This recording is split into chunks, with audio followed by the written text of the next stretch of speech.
ನಮಸ್ಕಾರ ಸಮಸ್ತ ಕರ್ನಾಟಕದ ಜನತೆಗೆ. ನೀವು ನೋಡ್ತಾ ಇದ್ದೀರಾ ಸಾಧಕರ ಮಾತು ಯೂಟ್ಯೂಬ್ ಚಾನಲ್. ನಾನು ನಿಮ್ಮ ಅಶ್ವಿನಿ ಗೌಡ. ನಮ್ಮ ದಾವಣಗೆರೆಯ ಹೆಣ್ಮಗಳು ಅಮೆರಿಕದಲ್ಲಿ ನಮ್ಮ ಕರ್ನಾಟಕದ ನಮ್ಮ ಭಾರತದ ಸಂಸ್ಕೃತಿನ ಪಸರಿಸ್ತಾ ಇದ್ದಾರೆ. ಒಂದು ಚೆನ್ನಾಗಿ ಒಳ್ಳೆ ಡ್ಯಾನ್ಸರ್ಸ್ ಅಂತ. ನಂತರ ರಾಜ್ಯ ಮಟ್ಟಕ್ಕೆ ಸೆಲೆಕ್ಟ್ ಆಗಿ ಡೆಲ್ಲಿಯಲ್ಲಿ ಸಹ ನಮ್ಮನ್ನ ಸೆಲೆಕ್ಷನ್ ಮಾಡಿ 9 ವರ್ಷಕ್ಕೆ ನಾನು ನಮ್ಮ ಅಕ್ಕ ಪ್ಯಾರಿಸಲ್ಲಿ ನಾವು ನೃತ್ಯಗಾರ್ತಿಯಾಗಿ ರೆಪ್ರೆಸೆಂಟ್ ಮಾಡಿ 15 ದಿನ ಪ್ಯಾರಿಸಲ್ಲಿ ಪರ್ಫಾರ್ಮ್ ಮಾಡಿದ್ದೇವೆ. ಜನಗಳು ತ್ರೇತಾಯುಗದಲ್ಲಿ ಬಹಳ ಕಷ್ಟಪಡ್ತಿದ್ರಂತೆ. ಈ ವೇದಗಳ ಸಾರ ಎಲ್ಲ ಗೊತ್ತಾಗ್ತಿರ್ಲಿಲ್ಲಂತೆ. ಅವ್ರಿಗೆ ಹೇಗೆ ಮಾಡೋದು ಅಂತ ಬ್ರಹ್ಮನ ಹತ್ರ ಹೋದ್ರಂತೆ. ಬ್ರಹ್ಮ 4 ವೇದ ಸಾರದಿಂದ ನೃತ್ಯ ವೇದವನ್ನ ಮಾಡಿದ್ನಂತೆ. ಮಾಜಿ ಉಪ ರಾಷ್ಟ್ರಪತಿ ವೆಂಕಯ್ಯ ನಾಯ್ಡು ಬಂದಿದ್ರು. ಅವರು ಬಂದಾಗ ಅವ್ರ ಎದುರಿಗೆ ನಾನು ದುರ್ಗಾದೇವಿಯಾಗಿ ಮಾಡಿದ್ದೆ. ನೀವು ಕಾಸ್ಟ್ಯೂಮ್ ಎದ್ ನಿಂತ್ಕೋಬೇಕು ಅಂದ್ರಲ್ಲ, ಅವರು ಆದ್ಮೇಲೆ ಸ್ಟೇಜ್ ಅಲ್ಲಿ ನಾನು ಬಂದಾಗ ಅವರು ಅಮ್ಮಾಯಿ ಅಂತ ಹೇಳಿ ಹಿಂಗೆ ನಮಸ್ಕಾರ ಮಾಡಿದ್ರು. ನಮಸ್ಕಾರ ಸಮಸ್ತ ಕರ್ನಾಟಕದ ಜನತೆಗೆ. ನೀವು ನೋಡ್ತಾ ಇದ್ದೀರಾ ಸಾಧಕರ ಮಾತು ಯೂಟ್ಯೂಬ್ ಚಾನಲ್. ನಾನು ನಿಮ್ಮ ಅಶ್ವಿನಿ ಗೌಡ. ಸಮಸ್ತ ಕರ್ನಾಟಕದ ಜನತೆ ಅಷ್ಟೇ ಅಲ್ಲ, ಇವತ್ತಿನ ಎಪಿಸೋಡನ್ನ ವಿದೇಶಿಗರು ಕೂಡ ನೋಡ್ತಾ ಇದ್ದಾರೆ. ಅದು ತುಂಬಾ ಹೆಮ್ಮೆಯ ವಿಚಾರ ಅಂತ ಹೇಳ್ಬೋದು. ಸುಮಾರು ತಿಂಗಳುಗಳ ಹಿಂದೆ ಒಂದು ಎಪಿಸೋಡ್ ಆಗಿತ್ತು. ವೀಣಾ ಜತ್ತಿ ಯೋಗಪಟು ಅವರು ಬೆಂಗಳೂರಲ್ಲಿ, ನಮ್ಮ ದಾವಣಗೆರೆ ಹೆಣ್ಮಗಳು ಬೆಂಗಳೂರಲ್ಲಿ ಯೋಗಪಟು ಆಗ್ಬಿಟ್ಟು ಯೋಗ ಟ್ರೈನಿ ಆಗಿ ಕೆಲಸ ಮಾಡ್ತಾ ಇದ್ರು. ಅದು ವಿದೇಶಿಗರಿಗೆ ಆನ್ಲೈನಲ್ಲಿ ಯೋಗ ಹೇಳ್ಕೊಡ್ತಾ ಇದ್ರು. ಅದು ತುಂಬ ಹೆಮ್ಮೆ ಅಂತ ಅನಿಸಿತ್ತು ನಮಗೆ. ಇವತ್ತು ಆ ಒಂದು ಸ್ಟೆಪ್ಪನ್ನು ಮೀರಿ ಬಂದಿದ್ದೀವಿ. ಇವತ್ತು ನಮ್ಮ ದಾವಣಗೆರೆ ಹೆಣ್ಮಗಳು ಅದೇ ರೀತಿ ಅಮೇರಿಕಾದಲ್ಲಿ ಅಂತಾರಾಷ್ಟ್ರೀಯ ಮಟ್ಟದ ನೃತ್ಯಗಾರ್ತಿಯಾಗಿ ನಮ್ಮ ಕರ್ನಾಟಕದ ನಮ್ಮ ಭಾರತದ ಸಂಸ್ಕೃತಿನ ಪಸರಿಸ್ತಾ ಇದ್ದಾರೆ. ಇವರು ಬೇರೆ ಯಾರೂ ಅಲ್ಲ, ಶ್ರೀಮತಿ ಆಶಾ ಅಡಿಗ ಆಚಾರ್ಯ, ಅಂತಾರಾಷ್ಟ್ರೀಯ ನೃತ್ಯಪಟು, ವಿದುಷಿ ಅಂತ ಹೇಳಿದರೆ ತುಂಬ ಹೆಮ್ಮೆ ಅನಿಸುತ್ತೆ. ಅವರನ್ನು ನಮ್ಮ ಸಾಧಕರ ಮಾತು ಕಾರ್ಯಕ್ರಮಕ್ಕೆ ಸ್ವಾಗತ ಮಾಡೋಣ. ಅವರ ಸಾಧನೆಗಳು ತುಂಬ ಅಂದರೆ ತುಂಬ ಇದ್ದಾವೆ. ಅದರಲ್ಲಿ ಈ ಅವಾರ್ಡ್ ಬಂದಿದೆ, ಆ ಅವಾರ್ಡ್ ಬಂದಿದೆ ಅಂದರೆ ಅದರಲ್ಲಿ ಯಾವುದಾದ್ರೂ ಒಂದನ್ನು ನಾನು ಬಿಟ್ಟೆ ಅಂತ ಅಂದರು ಅವರ ಸಾಧನೆಗೆ ಒಂದು ಚ್ಯುತಿ ಬರುತ್ತೆ. ಅದಕ್ಕೆ ಎಲ್ಲ ಅವಾರ್ಡ್ಗಳನ್ನೂ ಅವರೇ ಹೇಳಿ, ಎಲ್ಲಿ ಯಾವಾಗ ಯಾವ್ಯಾವ್ದು ಅವಾರ್ಡ್ ಬಂತು, ಅವರು ಅಮೇರಿಕಾಗೆ ಯಾಕೆ ಹಾರೋದ್ರು, ಅದಕ್ಕೆಲ್ಲದನ್ನು ಅವರೇ ಹೇಳಿ. ಎಷ್ಟು ಎಕ್ಸೈಟ್ಮೆಂಟಲ್ಲಿ ಇದೆ ಇವತ್ತಿನ ಎಪಿಸೋಡ್ ಅಂತ ಅಂದರೆ ತುಂಬ ಖುಷಿ ಆಗುತ್ತೆ. ಬನ್ನಿ ನಮ್ಮ ಸಾಧಕರ ಮಾತು ಕಾರ್ಯಕ್ರಮಕ್ಕೆ ಶ್ರೀಮತಿ ಆಶಾ ಅಡಿಗ ಆಚಾರ್ಯ ಅವರನ್ನು ಸ್ವಾಗತ ಮಾಡೋಣ. ನಮಸ್ತೆ. ನಮಸ್ಕಾರ ಮೇಡಮ್, ಹೇಗಿದ್ದೀರಾ? ಚೆನ್ನಾಗಿದ್ದೀನಿ, ನೀವು ಹೇಗಿದ್ದೀರಾ? ಚೆನ್ನಾಗಿದ್ದೀನಿ. ಅಮೆರಿಕ ಹೇಗಿದೆ? ಅಮೆರಿಕ ಚೆನ್ನಾಗಿದೆ. ನೀವಿದ್ದೀರಾ ಅಂತ ಅಂದಮೇಲೆ ಚೆನ್ನಾಗಿರ್ಲಿ, ಯಾಕೆಂದ್ರೆ ನಮ್ಮ ಕನ್ನಡದವ್ರು ಇದ್ದಾರೆ ಅಂತ ಅಂದ್ರೆ ಅಲ್ಲಿ ಎಲ್ಲಾನು ಚೆನ್ನಾಗಿರುತ್ತೆ ಅಂತ ಅರ್ಥ. ಖಂಡಿತ ಖಂಡಿತ. ನಿಮ್ಮ ವಿದ್ಯಾಭ್ಯಾಸ, ನಿಮ್ಮ ಬಾಲ್ಯದ ಬಗ್ಗೆ ಹೇಳೋಣ. ಸೊ ನಾನು ಸಣ್ಣ ವಯಸ್ಸಲ್ಲಿ ಇಲ್ಲೇ ಓದಿದ್ದು, ದಾವಣಗೆರೆ. 23 ವರ್ಷ ದಾವಣಗೆರೆ, ಹಾರ್ಡ್ಕೋರ್ ದಾವಣಗೆರೆ ಅಂತ ಹೇಳ್ಬೋದು. ನನ್ನ ಮನಸ್ಸು ದಾವಣಗೆರೆ. ನನ್ನ ಎಲ್ಲ ವಿದ್ಯಾಭ್ಯಾಸ ಆಗಿರೋದು ಇಲ್ಲೇ. ಇಲ್ಲೇ ದಾವಣಗೆರೆಯಲ್ಲಿ ನಾನು ಸೆಂಟ್ ಪೋಸ್ ಕಾನ್ವೆಂಟಲ್ಲಿ 10th ತನಕ ಅಲ್ಲೇ ಓದಿ, ನಂತರ AVK ಕಾಲೇಜಲ್ಲಿ ನಾನು BCom ಮಾಡಿ, ನಂತರ ಇಲ್ಲೇ ನಮ್ಮ ತೋಳುಹುಣಸೆಯಲ್ಲಿ MBA ಮಾಡಿರೋದು. ಅದ್ರ ಜೊತೆಗೆ ನಮ್ಮ ದಾವಣಗೆರೆಯಲ್ಲಿ ನಾನು ಭರತನಾಟ್ಯ, ಸಂಗೀತ ಎಲ್ಲ. ಯಾವಾಗಿಂದ ಮ್ಯಾಮ್ ನಿಮಗೆ ಭರತನಾಟ್ಯ ನಿಮಗೆ ಇಂಟ್ರೆಸ್ಟ್ ಇದೆ ಅಂತ ಯಾವಾಗಿಂದ ಗೊತ್ತಾಯ್ತು? ನಾನು 10 ತಿಂಗಳು ಮಗು ಇದ್ದಂತೆ ನಮ್ಮಮ್ಮ ಸುಮ್ಮನೆ ರೇಡಿಯೋ ಹಾಕ್ತಿದ್ರಂತೆ, ನಾನು ಏನು ಹೇಳ್ದೆ ಕುಡಿತಾ ಇದ್ನಂತೆ. ಆಯ್ತಾ. ನನ್ನ ಅಕ್ಕ ಉಷಾ, ನಾನು ಆಶಾ, ನಾವು ಅಡಿಗ ಸಹೋದರಿಯರು, ಒಟ್ಟಿಗೆ ಡ್ಯಾನ್ಸ್ ಮಾಡ್ತಿದ್ವಿ. ನನ್ನ ಅಕ್ಕ 5 ವರ್ಷ ಇದ್ದಾಗ ನಮ್ಮಮ್ಮ ಅವಳಿಗೆ ಡ್ಯಾನ್ಸ್ ಕ್ಲಾಸಿಗೆ ಹಾಕಿದ್ರಂತೆ. ನಾನು ನಮ್ಮ ಅಕ್ಕ ಹೋಗ್ತಿದ್ದಾಳೆ, ನಾನು ಯಾಕೆ ಹೋಗ್ಬಾರ್ದು ಅಂತ ನಾನು 3 ವರ್ಷ 10 ತಿಂಗಳು, ಅಂದ್ರೆ ನಾನು LKG, ಅವಳು ಫಸ್ಟ್ ಸ್ಟ್ಯಾಂಡರ್ಡ್. ಸೊ ನಾನು ಅವಳ ಜೊತೆ ಹೋಗ್ಬೇಕು ಅಂತ ಅವಳ ಜೊತೆಗೆ ಹೋಗಿ ನನ್ನ ಡ್ಯಾನ್ಸ್ ಟೀಚರ್ಗೆ ಕರೆಕ್ಟಾಗಿ ಅರಮಂಡಿ ಹಾಫ್ ಸೆಟ್ ಮಾಡ್ಕೊಂಡು ತೋರಿಸಿ ನನಗೆ ಕರ್ಕೊಳ್ಳಿ ಅಂತ ಹೇಳಿ ನನ್ನ ಅಕ್ಕನ ಜೊತೆಗೆ ಅವಳು, ನಾನು LKG, ಅವಳು ಫಸ್ಟ್ ಸ್ಟ್ಯಾಂಡರ್ಡ್, ಒಟ್ಟಿಗೆ ಆ 3.25 ವರ್ಷಕ್ಕೆ ನಾನು ಭರತನಾಟ್ಯಂ ನಂದು ಸ್ಟಾರ್ಟ್ ಆಗಿದ್ದು. 38 ವರ್ಷದ ಒಂದು ದೀರ್ಘ ಪಯಣ. ವಿದ್ಯಾರ್ಥಿನಿಯಾಗಿ ಮತ್ತೆ ನರ್ತಕಿಯಾಗಿ ಸಂಗೀತನೂ ಕಲ್ತಿದ್ದೀನಿ. ಅದನ್ನು ಸಹ ಒಂದು ಸಣ್ಣ ವಯಸ್ಸಲ್ಲೇ ನಮ್ಮ ತಾಯಿಯವರು ಒಂದು 25 ವರ್ಷದಿಂದ ಭಜನೆ ಎಲ್ಲ ಹೇಳ್ಕೊಡ್ತಾರೆ. ಅವರಮ್ಮ ಒಳ್ಳೆ ಹಾಡ್ತಾ ಇದ್ರು. ಅದು ಆ ಕಡೆಯಿಂದಾನೇ ಬಂದಿರ್ಬೋದು ಅನ್ಕೊಂಡಿದ್ದೀನಿ, ಬಂದ್ಬಿಟ್ಟಿದೆ ಅಂತ ಅನ್ಕೊಂಡಿದ್ದೀನಿ. ಹಾಗೆ ಸಂಗೀತ ನೃತ್ಯ ಎರಡನ್ನು ಆ ಒಂದು ವಿದ್ಯಾರ್ಥಿನಿಯಾಗಿ ನಾನು ಮತ್ತೆ ಪ್ರದರ್ಶನ ನಿರ್ದೇಶಕಿಯಾಗಿ, ಈಗ ಶಿಕ್ಷಕಿಯಾಗಿ, ಆಮೇಲೆ ಈಗ ನಾನು ಕಲಾತ್ಮಕ ನಿರ್ದೇಶಕಿ 2 ಕಂಪನಿಗಳನ್ನ ನಡೆಸ್ತೀನಿ ಅಮೆರಿಕದಲ್ಲಿ. ಒಂದು ವಿದ್ಯೆ ಕಲಿಸಲಿಕ್ಕೆ ಅಕಾಡೆಮಿ, ಇನ್ನೊಂದು ಪರ್ಫಾರ್ಮೆನ್ಸ್ ಮಾಡಲಿಕ್ಕೆ ಅದು ಒಂದು ಲಾಭರಹಿತ ನಾನ್ ಪ್ರಾಫಿಟ್ ಆರ್ಗನೈಸೇಷನ್ ನೂಪುರ ಗೀತ ಅಂತ, 2 ನಡೆಸ್ತೀನಿ. ಸೊ ಹಾಗೆ ಒಂದು ಪ್ರಯಾಣ ಒಂದು 38 ವರ್ಷದಿಂದ ಇಲ್ಲಿ ದಾವಣಗೆರೆಯ ನೆಲದಲ್ಲಿ ವಿದ್ಯೆಯನ್ನು ಕಲಿತು ಇಲ್ಲಿರೋ ಎಲ್ಲರೂ ಪ್ರೋತ್ಸಾಹದಿಂದ ನಾವು ಮುನ್ನುಗ್ಕೊಂಡು ಹೋಗಿ ವಿದೇಶದಲ್ಲಿ ಇದು ಮಾಡುವಂಥ ಅವಕಾಶ. ನನ್ನ ಫಸ್ಟ್ ಬ್ರೇಕ್ ಯಾವಾಗಂದರೆ ನಮ್ಮ ದಾವಣಗೆರೆಯಲ್ಲಿ ಕಲಾಕುಂಚ ಸಂಸ್ಥೆಯಲ್ಲಿ ಒಂದು ವರ್ಕ್ಶಾಪ್ ಆಗಿತ್ತು. ಇಲ್ಲಿಯರ ಒಂದು ಪ್ರತಿಭೆನ ಸೆಲೆಕ್ಟ್ ಮಾಡಿಕೊಂಡು ಅಂತಾರಾಷ್ಟ್ರೀಯ ಮಟ್ಟಕ್ಕೆ ಕರ್ಕೊಂಡು ಹೋಗೋಕ್ಕೆ. ಸೊ ಇಲ್ಲಿ ನಾನು 9 ವರ್ಷ, ನಮ್ಮ ಅಕ್ಕಂಗೆ 11 ವರ್ಷ, ನಾವು ಇಲ್ಲಿ ಸೆಲೆಕ್ಟ್ ಆಗಿ. ಆಶಾ ಮ್ಯಾಮ್, ನಿಮ್ಮ ಫಸ್ಟ್ ಗುರುಗಳು, ಯಾಕಂದ್ರೆ ಈಗ ಫಸ್ಟ್ ಗುರುಗಳನ್ನ ನೆನ್ಸ್ಕೋಬೇಕಲ್ವಾ, ಮೊದಲನೇ ಗುರು ಯಾರು ನಿಮ್ಗೆ? ಹನುಮಂತರಾಜ್ ಅಂತ ಹೇಳಿ, ಅವರು ಇಲ್ಲೇ ನಮ್ಮ ಕಾನ್ವೆಂಟ್ ಹತ್ರ ಅಲ್ಲಿ ಕ್ಲಾಸ್ ಮಾಡ್ತಾ ಇದ್ರು. ಅವ್ರ ಹತ್ರ ಫಸ್ಟ್ ಗುರುಗಳು ನಮ್ಗೆ ಅವರು. ಸೊ ನಂತರ ಶುಭಾ ಧನಂಜಯ, ಈಗ ಧನಂಜಯ ಅವರು, ಈಗ ಮುಂಚೆ ನರಸಿಂಹರಾವ್ ಇದ್ರು, ಮದುವೆ ಆದ್ಮೇಲೆ ಧನಂಜಯ ಆದ್ರು. ಅವ್ರು ನಮ್ಮನೆ ಮೇಲ್ಗಡೆನೆ ಅವರು ಡ್ಯಾನ್ಸ್ ಕ್ಲಾಸ್ ಬಂದು ಮಾಡ್ತಾ ಇದ್ರು. ಅವರು 1 ವರ್ಷ ಮಾಡಿದ್ರು, ಮತ್ತೆ ಬಿಟ್ಟರು ಬರೋದು. ಅವರು ಈಗ ಸಂಗೀತ ನಾಟಕ ಅಕಾಡೆಮಿ ಅಧ್ಯಕ್ಷರು ಈ ವರ್ಷದ್ದು. ಶುಭಾ ಧನಂಜಯ ಅಂತ ಹೇಳಿ ಅವ್ರು ನನ್ನ 2ನೇ ಗುರುಗಳು. ಮತ್ತೆ ನನಗೆ ಈಗ ಗುರುಗಳೆಲ್ಲ ಚೇಂಜ್ ಆಗ್ತಿದ್ರಲ್ಲ, ಅದೊಂದು ಖೇದ ಇತ್ತು. ಹಾಗೆ ನನಗೆ ಪುಣ್ಯ ಅನ್ನಂಗೆ ನಮ್ಮ ರಾಜಗೋಪಾಲ ಭಾಗವತರು ಅವರು ನಮಗೆ ಸಿಕ್ಕಿದ್ರು ಗುರುಗಳಾಗಿ. ಅವ್ರ ಜೊತೆಗೆ ಮತ್ತೆ ಸುದೀರ್ಘ ಪ್ರಯಾಣ. ಅವರು ಮದುವೆ ಆಗಿ ಅವರ ಹೆಂಡತಿ ಬಂದರು, ಅವರು ಪೂರ್ಣಿಮಾ ಭಾಗವತ್ ಅಂತ, ಅವರು ನೃತ್ಯಗಾರ್ತಿ. ಹಾಗೆ ಅವರು ನನ್ನ ಗುರುಗಳಾದರು. ನಾನು ಅವ್ರ ಜೊತೆಗೆ ಎಲ್ಲ ಕಲಿತು ನಾನು ಫಸ್ಟ್ ಪರ್ಸನ್ನು ವಿದ್ವತ್ ಮಾಡಿದ್ದು ದಾವಣಗೆರೆಯಿಂದ. ಆಮೇಲೆ ಸ್ಟೇಟಿಗೆ 3rd ರ್ಯಾಂಕ್ ಬಂದೆ. ಸೊ ಆವಾಗ ಬೋರ್ಡ್ ಕೇವಲ ಬೆಂಗಳೂರು ಮತ್ತು ಮೈಸೂರು 2 ಬೋರ್ಡ್ ಇತ್ತು. ಸೊ ಹಾಗೆ ಅದೊಂದು ನನಗೆ ಖುಷಿ, ಭರತನಾಟ್ಯಮದಲ್ಲಿ ನಮ್ಮ ಊರಲ್ಲಿ ಒಂದು ಮಾಡಿದೆ ಅಂತ. ಸಣ್ಣ ವಯಸ್ಸಲ್ಲಿ ಒಂದು ಚೈಲ್ಡ್ ಪ್ರಾಡಜಿ ಅಂತ ಹೇಳ್ತಾರಲ್ಲ, 9ನೇ ವಯಸ್ಸಲ್ಲೇ ನಾವು ಸೆಲೆಕ್ಟ್ ಆಗಿ ದಾವಣಗೆರೆಯಿಂದ ಒಂದು ಚೆನ್ನಾಗಿ ಒಳ್ಳೆ ಡ್ಯಾನ್ಸರ್ಸ್ ಅಂತ, ನಂತರ ರಾಜ್ಯ ಮಟ್ಟಕ್ಕೆ ಸೆಲೆಕ್ಟ್ ಆಗಿ ಡೆಲ್ಲಿಯಲ್ಲಿ ಸಹ ನಮ್ಮನ್ನ ಸೆಲೆಕ್ಷನ್ ಮಾಡಿ 9 ವರ್ಷಕ್ಕೆ ನಾನು ನಮ್ಮ ಅಕ್ಕ ಪ್ಯಾರಿಸಲ್ಲಿ ನಾವು ನೃತ್ಯಗಾರ್ತಿಯಾಗಿ ರೆಪ್ರೆಸೆಂಟ್ ಮಾಡಿ 15 ದಿನ ಪ್ಯಾರಿಸಲ್ಲಿ ಪರ್ಫಾರ್ಮ್ ಮಾಡಿದ್ದೀವಿ. 9ನೇ ವಯಸ್ಸಿಗೆ? ಹೌದು, 92 ಅಲ್ಲಿ ನಮ್ಮ ಫಸ್ಟ್ ಒಂದು ಪರ್ಫಾರ್ಮೆನ್ಸ್ ಪ್ರಯಾಣ ಸ್ಟಾರ್ಟ್ ಆಗಿದ್ದು. ಅಕ್ಕ ಏನ್ ಮಾಡ್ತಿದ್ದಾರೆ? ಅಕ್ಕ ಈಗ ನೆದರ್ಲ್ಯಾಂಡ್ಸ್ ಅಲ್ಲಿ ಇರ್ತಾರೆ. ಹೌದು, ಅವರು ಇಂಜಿನಿಯರ್ ಮಾಡ್ಕೊಂಡ್ಲು. ಅವಳು ಇದನ್ನ ಒಂದು ಪ್ಯಾಷನ್ ಆಗಿ ಪಾರ್ಟ್ ಟೈಮ್ ಆಗಿ ಇಟ್ಕೊಂಡಿದ್ದಾಳೆ. ನಾನು ಇದನ್ನ ಫುಲ್ ಟೈಮ್ ಆಗಿ ತಗೊಂಡಿದ್ದೀನಿ. ಓಕೆ.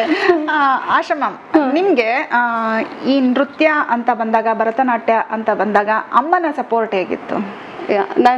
ನಮ್ಮ ಅಮ್ಮನ ಸಪೋರ್ಟು ಹೇಗಿತ್ತು ಅಲ್ಲ, ಹೇಗಿದೆ ಅಂತ, ಬಿಕಾಸ್ ಅದು ಸತತವಾಗಿ ಇದೆ.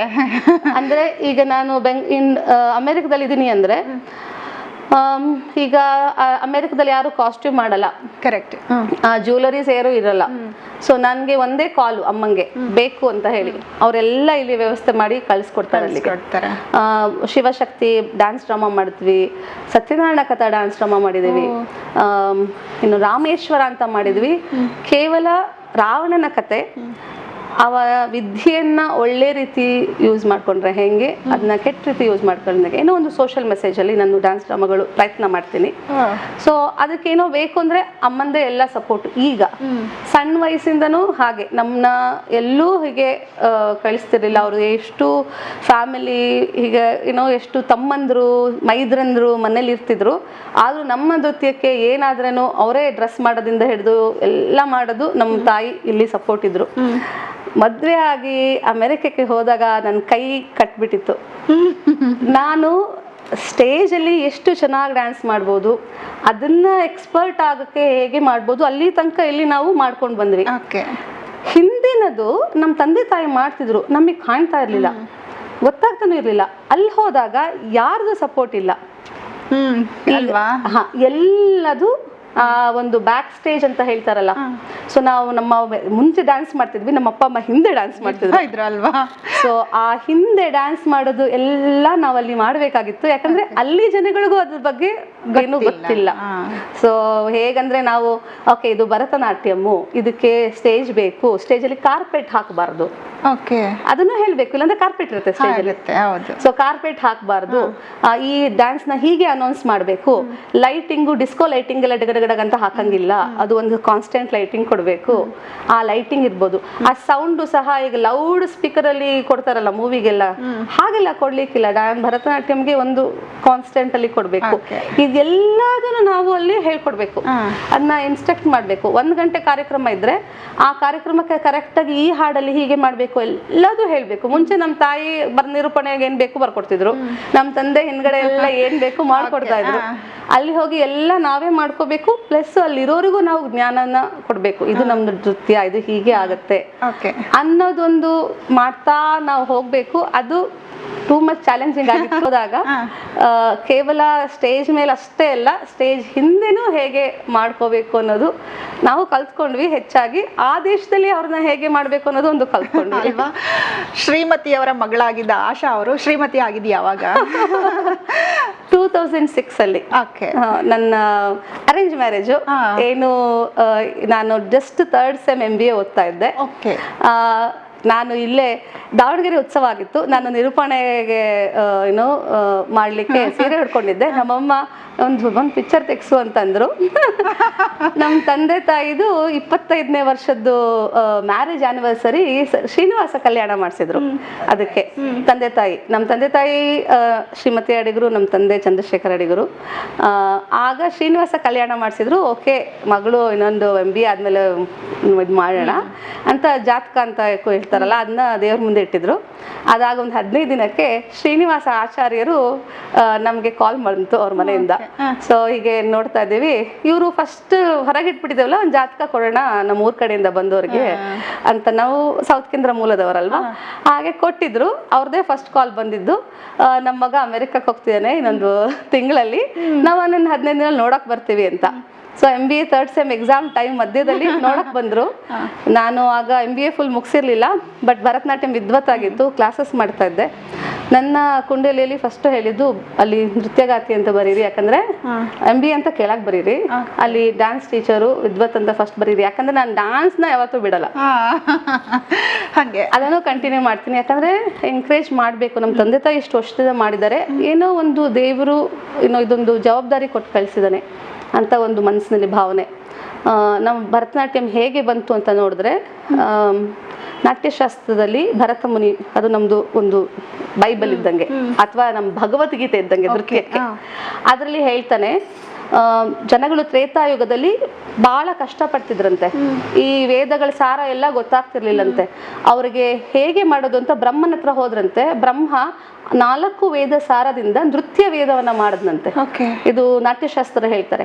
ಇದರ ಮೂಲಕ ನೀವು ಪ್ರಪಂಚಕ್ಕೆ ಒಳ್ಳೆ ಮೆಸೇಜ್ ನ ಪಾಸ್ ಮಾಡಿ, ಯಾಕಂದ್ರೆ ಇದನ್ನ ಕಲಿಯೋದ್ರಿಂದ ನೃತ್ಯ ಯೋಗ, ಇದೊಂದು ನೃತ್ಯ ಯೋಗ ಕಲಿಯೋದ್ರಿಂದ ನಿಮ್ಮ ದೇಹನೂ ಒಂದು ಸ್ಥಿರತೆಗೆ ಬರುತ್ತೆ, ಏಕಾಗ್ರತೆ ಬರುತ್ತೆ. ಇದರಿಂದ ಒಂದು ಮೆಸೇಜ್ ಪಾಸ್ ಮಾಡಿ ಅಂತ ಬ್ರಹ್ಮ ನಾಟ್ಯ ವೇದನ ಮಾಡ್ದ ಅಂತ ನಾಟ್ಯಶಾಸ್ತ್ರದಲ್ಲಿ ಹೇಳುತ್ತೆ. 2.5 ವರ್ಷದ ಹಿಂದೆ ಬರ್ದಿರೋ ನಾಟ್ಯಶಾಸ್ತ್ರ.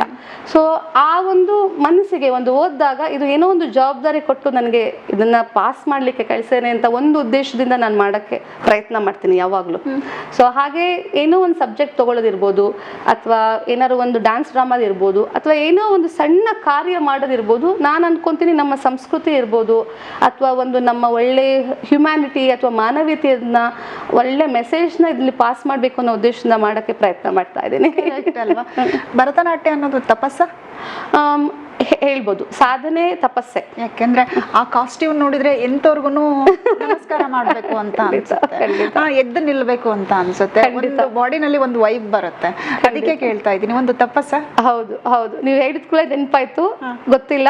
ನಾನು 2016ರಲ್ಲಿ ಶಿಕಾಗೋದಲ್ಲಿ ನಮ್ಮ ಮಾಜಿ ಉಪ ರಾಷ್ಟ್ರಪತಿ ವೆಂಕಯ್ಯ ನಾಯ್ಡು ಬಂದಿದ್ರು. ಅವರು ಬಂದಾಗ ಅವ್ರ ಎದುರಿಗೆ ನಾನು ದುರ್ಗಾದೇವಿಯಾಗಿ ಮಾಡಿದ್ದೆ. ನೀವು ಕಾಸ್ಟ್ಯೂಮ್ ಎದ್ ನಿಂತ್ಕೋಬೇಕು ಅಂದ್ರಲ್ಲ, ಅವರು ಆದ್ಮೇಲೆ ಸ್ಟೇಜ್ ಅಲ್ಲಿ ನಾನು ಬಂದಾಗ ಅವರು ಅಮ್ಮ ಈ ಅಂತ ಹೇಳಿ ಹಿಂಗೆ ನಮಸ್ಕಾರ ಮಾಡಿದ್ರು. ನನ್ಗೆ ಎದೆ ತುಂಬಿ ಬಂತು, ಎಷ್ಟು ದೊಡ್ಡವರು. ಆಮೇಲೆ ನಾನು ನಮಸ್ಕಾರ ಮಾಡಕ್ ಹೋದ್ರೆ ನೀವು ಮಾಡ್ಬೇಡಿ ಒದ್ದು ಅಮ್ಮ ಏನು ಅಂತ ಅವರು, ಅಂದ್ರೆ ನಾವು ಮಾಡಿದ್ದು ತೆಲುಗು ಆರ್ಗನೈಸೇಷನ್, ಆ ಒಂದು ಕಾಸ್ಟ್ಯೂಮ್ಗೆ ಆ ಒಂದು ದೈವಿ ಒಂದು ಕಳೆ ಬಂದ್ಬಿಡುತ್ತೆ. ಹೌದು, ಅವರು ಅಂದ್ರು ನನ್ಗೆ ಎದೆ ತುಂಬಿ ಬಂತು. ಆಮೇಲೆ ಜವಾಬ್ದಾರಿನೂ ಬಂತು ತಲೆಗೆ. ಅಂದ್ರೆ ಇದು ಕೇವಲ ಇದನ್ನ ಮಾಡೋದಷ್ಟೇ ಅಲ್ಲ, ಇದರಿಂದ ನಾವು ಏನು ಅಳವಡಿಸ್ಕೋಬೇಕು. ನಿಮ್ಮನ್ನ ನೀವು, ನನ್ಗೆ ಅನ್ಸೋದು ನಿಮ್ಮನ್ನ ನೋಡಿದಾಗ ಡಾನ್ಸ್ ಭರತನಾಟ್ಯನ ಆವಾಹಿಸ್ಕೊಳ್ಳೋದು ಅಂತಾರಲ್ಲ, ಆವಾಹಿಸ್ಕೊಂಡ್ ಬಿಟ್ಟಿದ್ದೀರಾ ನೀವು. ಮೈಯಲ್ಲಿ ಆವಾಹಿಸ್ಕೊಳ್ಳೋದು, ದೇವರನ್ನ ಆವಾಹಿಸ್ಕೊಳ್ತೀವಿ ಅಂತಿರಲ್ಲ ಆ ತರ. ಯಾಕಂದ್ರೆ ನಿಮ್ದೊಂದು ಮೂಮೆಂಟು ಕೂಡ ಕಣ್ಣಿಂದ ಆಗಿರ್ಬೋದು, ಅಥವಾ ನೀವು ಕೈದು ಈ ತರ ಮೂಮೆಂಟ್ ಮಾಡೋದು, ಅದೆಲ್ಲದ್ರಲ್ಲೂ ಒಂದು ನೃತ್ಯ ಇರುತ್ತೆ. ಅಬ್ಸರ್ವ್ ಮಾಡ್ತಾನೆ ಇದೀನಿ ಬಂದಾಗಿಂದ. ಈಗ ಹೇಳಿ ಸರ್ ಏನ್ ಮಾಡ್ತಾರೆ? ಸಾಫ್ಟ್ವೇರ್ ಅಲ್ಲಿ ವರ್ಕ್ ಮಾಡ್ತಿದ್ದಾರೆ, ಸಾಫ್ಟ್ವೇರ್ ಕಂಪನಿಯಲ್ಲಿ JP Morgan Chase ಅಲ್ಲಿ ವರ್ಕ್ ಮಾಡ್ತಾ ಇದ್ದಾರೆ. ಅವರು ಎಷ್ಟು ಸಪೋರ್ಟಿವ್ ಆಗಿದ್ದಾರೆ ಮ್ಯಾಮ್? ಅವ್ರು ಬಹಳ ಸಪೋರ್ಟಿವ್ ಆಗಿದ್ದಾರೆ. ಯಾಕಂದ್ರೆ ಫ್ಯಾಮಿಲಿ ಸಪೋರ್ಟ್ ಇಲ್ಲ ಅಂದ್ರೆ ನಾವೇನು ಮಾಡಕ್ಕಾಗಲ್ಲ. ಬಿಗ್ ಝೀರೋ ನಾವು. ಒಂದ್ ಸೀಕ್ರೆಟ್ ಹೇಳ್ತೀನಿ ತಾಳಿ, ಇದು ಗೊತ್ತಿಲ್ಲ ಆದ್ರೆ ನಾನು ಒಂದೇ ವರ್ಷ ಮದ್ವೆ ಆಗಿತ್ತು. ನಾನು ಒಂದು ಡಾನ್ಸ್ ಕಾರ್ಯಕ್ರಮದಲ್ಲಿ ಡ್ಯಾನ್ಸ್ ಮಾಡ್ತಾ ಇದ್ದೆ. ಅವರು ಬರ್ತಿದ್ರು, ಸಪೋರ್ಟ್ ಮಾಡ್ತಿದ್ರು. ಮನೇಲಿ ಹೇಳಿದ್ರು, ನಾನು ಸಣ್ಣ ವಯಸ್ಸಲ್ಲಿ ನಂಗೆ ಬಹಳ ಕಲಿಯಕ್ಕೆ ಆಸೆ ಇತ್ತು ಭರತನಾಟ್ಯಂ. ಆದ್ರೆ ಮಾಡ್ತಾರೆ, ಬೇರೆ ಡ್ಯಾನ್ಸ್ ಎಲ್ಲ ಮಾಡ್ತಾ ಇದ್ರು, ಆಸೆ ಇತ್ತು ನನಗೆ ಅಂತ. ನಾನು ಸಿಕ್ಕಿದೆ ಚಾನ್ಸು, ಕಲಿತೀರಾ ಅಂತ ಹೇಳಿದೆ. ಸೊ ಅವರು 1 ವರ್ಷ ಅಷ್ಟೇ ಆಗಿತ್ತಲ್ಲ ಮದುವೆ ಆಗಿ, ಇದು ಸ್ವಲ್ಪ ಆ ಒಂದು ಇಬ್ರು ಕೇಳೋ ಅಂತ ಒಂದು ಸಮಯ.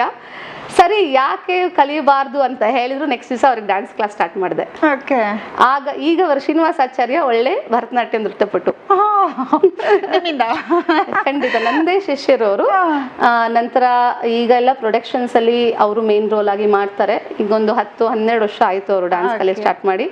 ನನ್ನ ನಂತರ ಕಲಾಕ್ಷೇತ್ರದಿಂದ ಸೂರ್ಯನಾರಾಯಣ ಮೂರ್ತಿ ಅಂತ ಅವರು USA ಗೆ ಬರ್ತಾ ಇದ್ರು. ಸೊ ಅವ್ರ ಹತ್ರನು ಒಂದು ಮೇಲ್ ಡ್ಯಾನ್ಸರು ಕಲೀಲಿ ಅಂತ ಸ್ವಲ್ಪ ವರ್ಕ್ಶಾಪ್ಗಳನ್ನು ಮಾಡ್ಕೊಂಡಿದ್ದಾರೆ. ಸೊ ನನ್ನ ಹಸ್ಬೆಂಡ್ ಎಲ್ಲಿ ತನಕ ಸಪೋರ್ಟಿವ್ ಅಂತಂದ್ರೆ, ಹೀಗೆ ನಾ ಡ್ಯಾನ್ಸು ಜೊತೆಗೆ ಕಲ್ತ್ಕೊಂಡು ಸಪೋರ್ಟಿವ್. ಅದಕ್ಕೂ ಒಂದು ಕಾರಣ ಇದೆ ಮ್ಯಾಮ್. ಅಂದ್ರೆ ಈಗ ಅವರು ಕಲಾವಿದರ ಫ್ಯಾಮಿಲಿಯಿಂದ ಬಂದಿಲ್ಲ. ಅವ್ರಿಗೆ ಈಗ ನಾವು ಫಸ್ಟ್ ಎಲ್ಲ ಪ್ರಾಕ್ಟೀಸಿಗೆ ಹೋಗ್ಬೇಕಾದ್ರೆ 1 ಗಂಟೆ ಕ್ಲಾಸ್ ಅಲ್ವಾ, ಯಾಕೆ ಏನೋ ಅಲ್ಲಿ ಕಾಯ್ತಾ ಇದ್ರು ನನ್ ಪಿಕ್ ಮಾಡ್ಕೊಂಡು ಹೋಗ್ಬೇಕು ಅಂತ. ಅಮೆರಿಕ ಅಲ್ಲ, ಒಬ್ಬಳೆ ಎಲ್ಲೆಲ್ಲೋ ಒಂದು ಹೋದಾಗ ಸಪೋರ್ಟ್ ಮಾಡ್ಬೇಕು ಅಂತ ಒಂದ್ 2-3 ಸರಿ ಲೇಟ್ ಆಗ್ತಾ ಇತ್ತು. ಅಂಡ್ ಅವರೆಲ್ಲ ಆಫೀಸ್ ವರ್ಕ್ ಮಾಡೋರು, ಯಾಕೆ ಇಷ್ಟು ಲೇಟ್ ಆಗುತ್ತೆ?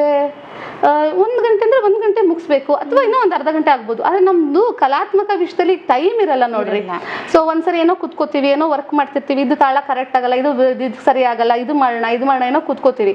ಸೊ ಆಮೇಲೆ ಅದು ಮಾಡೋಕ್ ಕೂತಾಗ ಟೈಮ್ ಹೋಗೋದು ಗೊತ್ತೇ ಆಗೋದಿಲ್ಲ. ಆಮೇಲೆ ಇನ್ನೂ ಎಷ್ಟು ಜಾಸ್ತಿ ಅದ್ರಲ್ಲಿ ಮಾಡ್ದಂಗೆ ಏನೋ ಜಾಸ್ತಿ ವರ್ಕ್ ಬರುತ್ತೆ.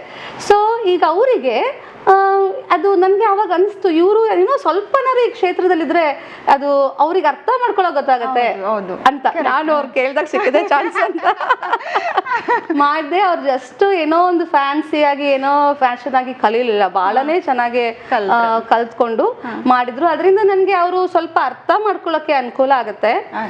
ಆದ್ರೆ ಅವರು ಫುಲ್ ಟೈಮ್ ಬೇರೆ ವರ್ಕ್ ಮಾಡೋದ್ರಿಂದ ಅವರು ಪ್ಯಾಷನ್ ಆಗಿ ತಗೊಂಡಿದ್ದಾರೆ. ಫುಲ್ ಟೈಮ್ ಒಂದು ಡ್ಯಾನ್ಸ್ ಆಗಿ ತಗೊಂಡಿಲ್ಲ, ಇಬ್ರು ಮಕ್ಕಳಿದ್ದಾರೆ ಮನೆಯಲ್ಲಿ. ನಾನು ಹೊರಗಿದ್ರೆ, ಅವರು ಹೊರಗಿದ್ರೆ ಅವ್ರನ್ನ ಹೇಗ್ ನೋಡ್ಕೊಳ್ಳೋದು ಆ ದೇಶದಲ್ಲಿ. ಹಾಗೆ ಮನೇಲಿದ್ದು ನಾನು ಕ್ಲಾಸಿಗೆ ಹೋದಾಗ ನಾನು ಬೆಳಗಿಂದ ಸಂಜೆ ತನಕ ಮಕ್ಳ ಜೊತೆಗೆ ಇರ್ತೀನಿ. ಅವರು ಆಫೀಸಿಂದ ಸಂಜೆ ಬರ್ತಾರೆ, ನಾನು ಸಂಜೆ ಕ್ಲಾಸ್ ಮಾಡಕ್ ಹೋಗ್ತೀನಿ. ಆಮೇಲೆ ವೀಕೆಂಡ್ಸು ಅದೇ ಅದು ಸಾಧನೆ ತಪಸ್ಸು ಅಂದ್ರಲ್ಲ, ಅದು ನನಗೀಗ ನೆನಪನ್ಸ್ತಾ ಇದೆ. ನಮಗೆ ನೋಡಿ, ನಾವು ನೃತ್ಯ ಕಲಾವಿದರು, ನಮ್ದು ಎಲ್ಲರೂ ಫ್ರೀ ಆಗೋದು ವೀಕೆಂಡ್ಸ್ಗೆ. ನಮ್ದು ಎಲ್ಲ ಕಾರ್ಯಕ್ರಮಗಳು ವೀಕೆಂಡ್ಸು. ಆಲ್ಮೋಸ್ಟ್ ಇಷ್ಟು ವರ್ಷಗಳು ನಮ್ಮ ವೀಕೆಂಡ್ಸು ನೃತ್ಯಕ್ಕೆ ಸೇವೆ ಆಗಿದೆ. ಸೊ ಸಮ್ ಟೈಮ್ ಅನಿಸ್ತಿತ್ತು, ವೀಕೆಂಡ್ಸ್ ಕರೆದಾಗ ಅಯ್ಯೋ ನೀವು ಬರೋದೇ ಇಲ್ಲ, ನಮ್ಮದು ಪ್ರೋಗ್ರಾಮಿಗೆ ಬರೋದೇ ಇಲ್ಲ, ಈ ಪ್ರೋಗ್ರಾಮಿಗೆ ಬರೋದೇ ಇಲ್ಲ, ಈ ಫಂಕ್ಷನಿಗೆ ಬರಲ್ಲ, ಇದಕ್ಕೆ ಬರಲ್ಲ ಅಂತ ಹೇಳಿದಾಗ ನಾವು ಕ್ಲಾಸಲ್ಲಿ ಇರ್ತೀನಿ. ನಾನೇ ಕ್ಲಾಸ್ ಮಿಸ್ ಮಾಡಿದ್ರೆ ಮಕ್ಕಳು ಹೆಂಗೆ ಇದು ಮಾಡ್ತಾರೆ, ಅವ್ರದ್ದೇನೋ ಕಾರ್ಯಕ್ರಮಕ್ಕೆ ಹೋಗ್ತೀವಿ. ಹಾಗೆ ಎಲ್ಲ ವೀಕೆಂಡ್ಸ್ಗಳು ನಮಗೆ ಕಲಾ ತಪಸ್ಸೆ ಆಗಿ ಹೋಗುತ್ತೆ. ಅದು ಬೇಜಾರೇನಿಲ್ಲ, ಯಾಕಂದರೆ ಆ ಮಕ್ಕಳು ಒಂದು ಸ್ಟೂಡೆಂಟು ಒಂದು 5 ವರ್ಷ 6 ವರ್ಷಕ್ಕೆ ಬರ್ತಾರೆ.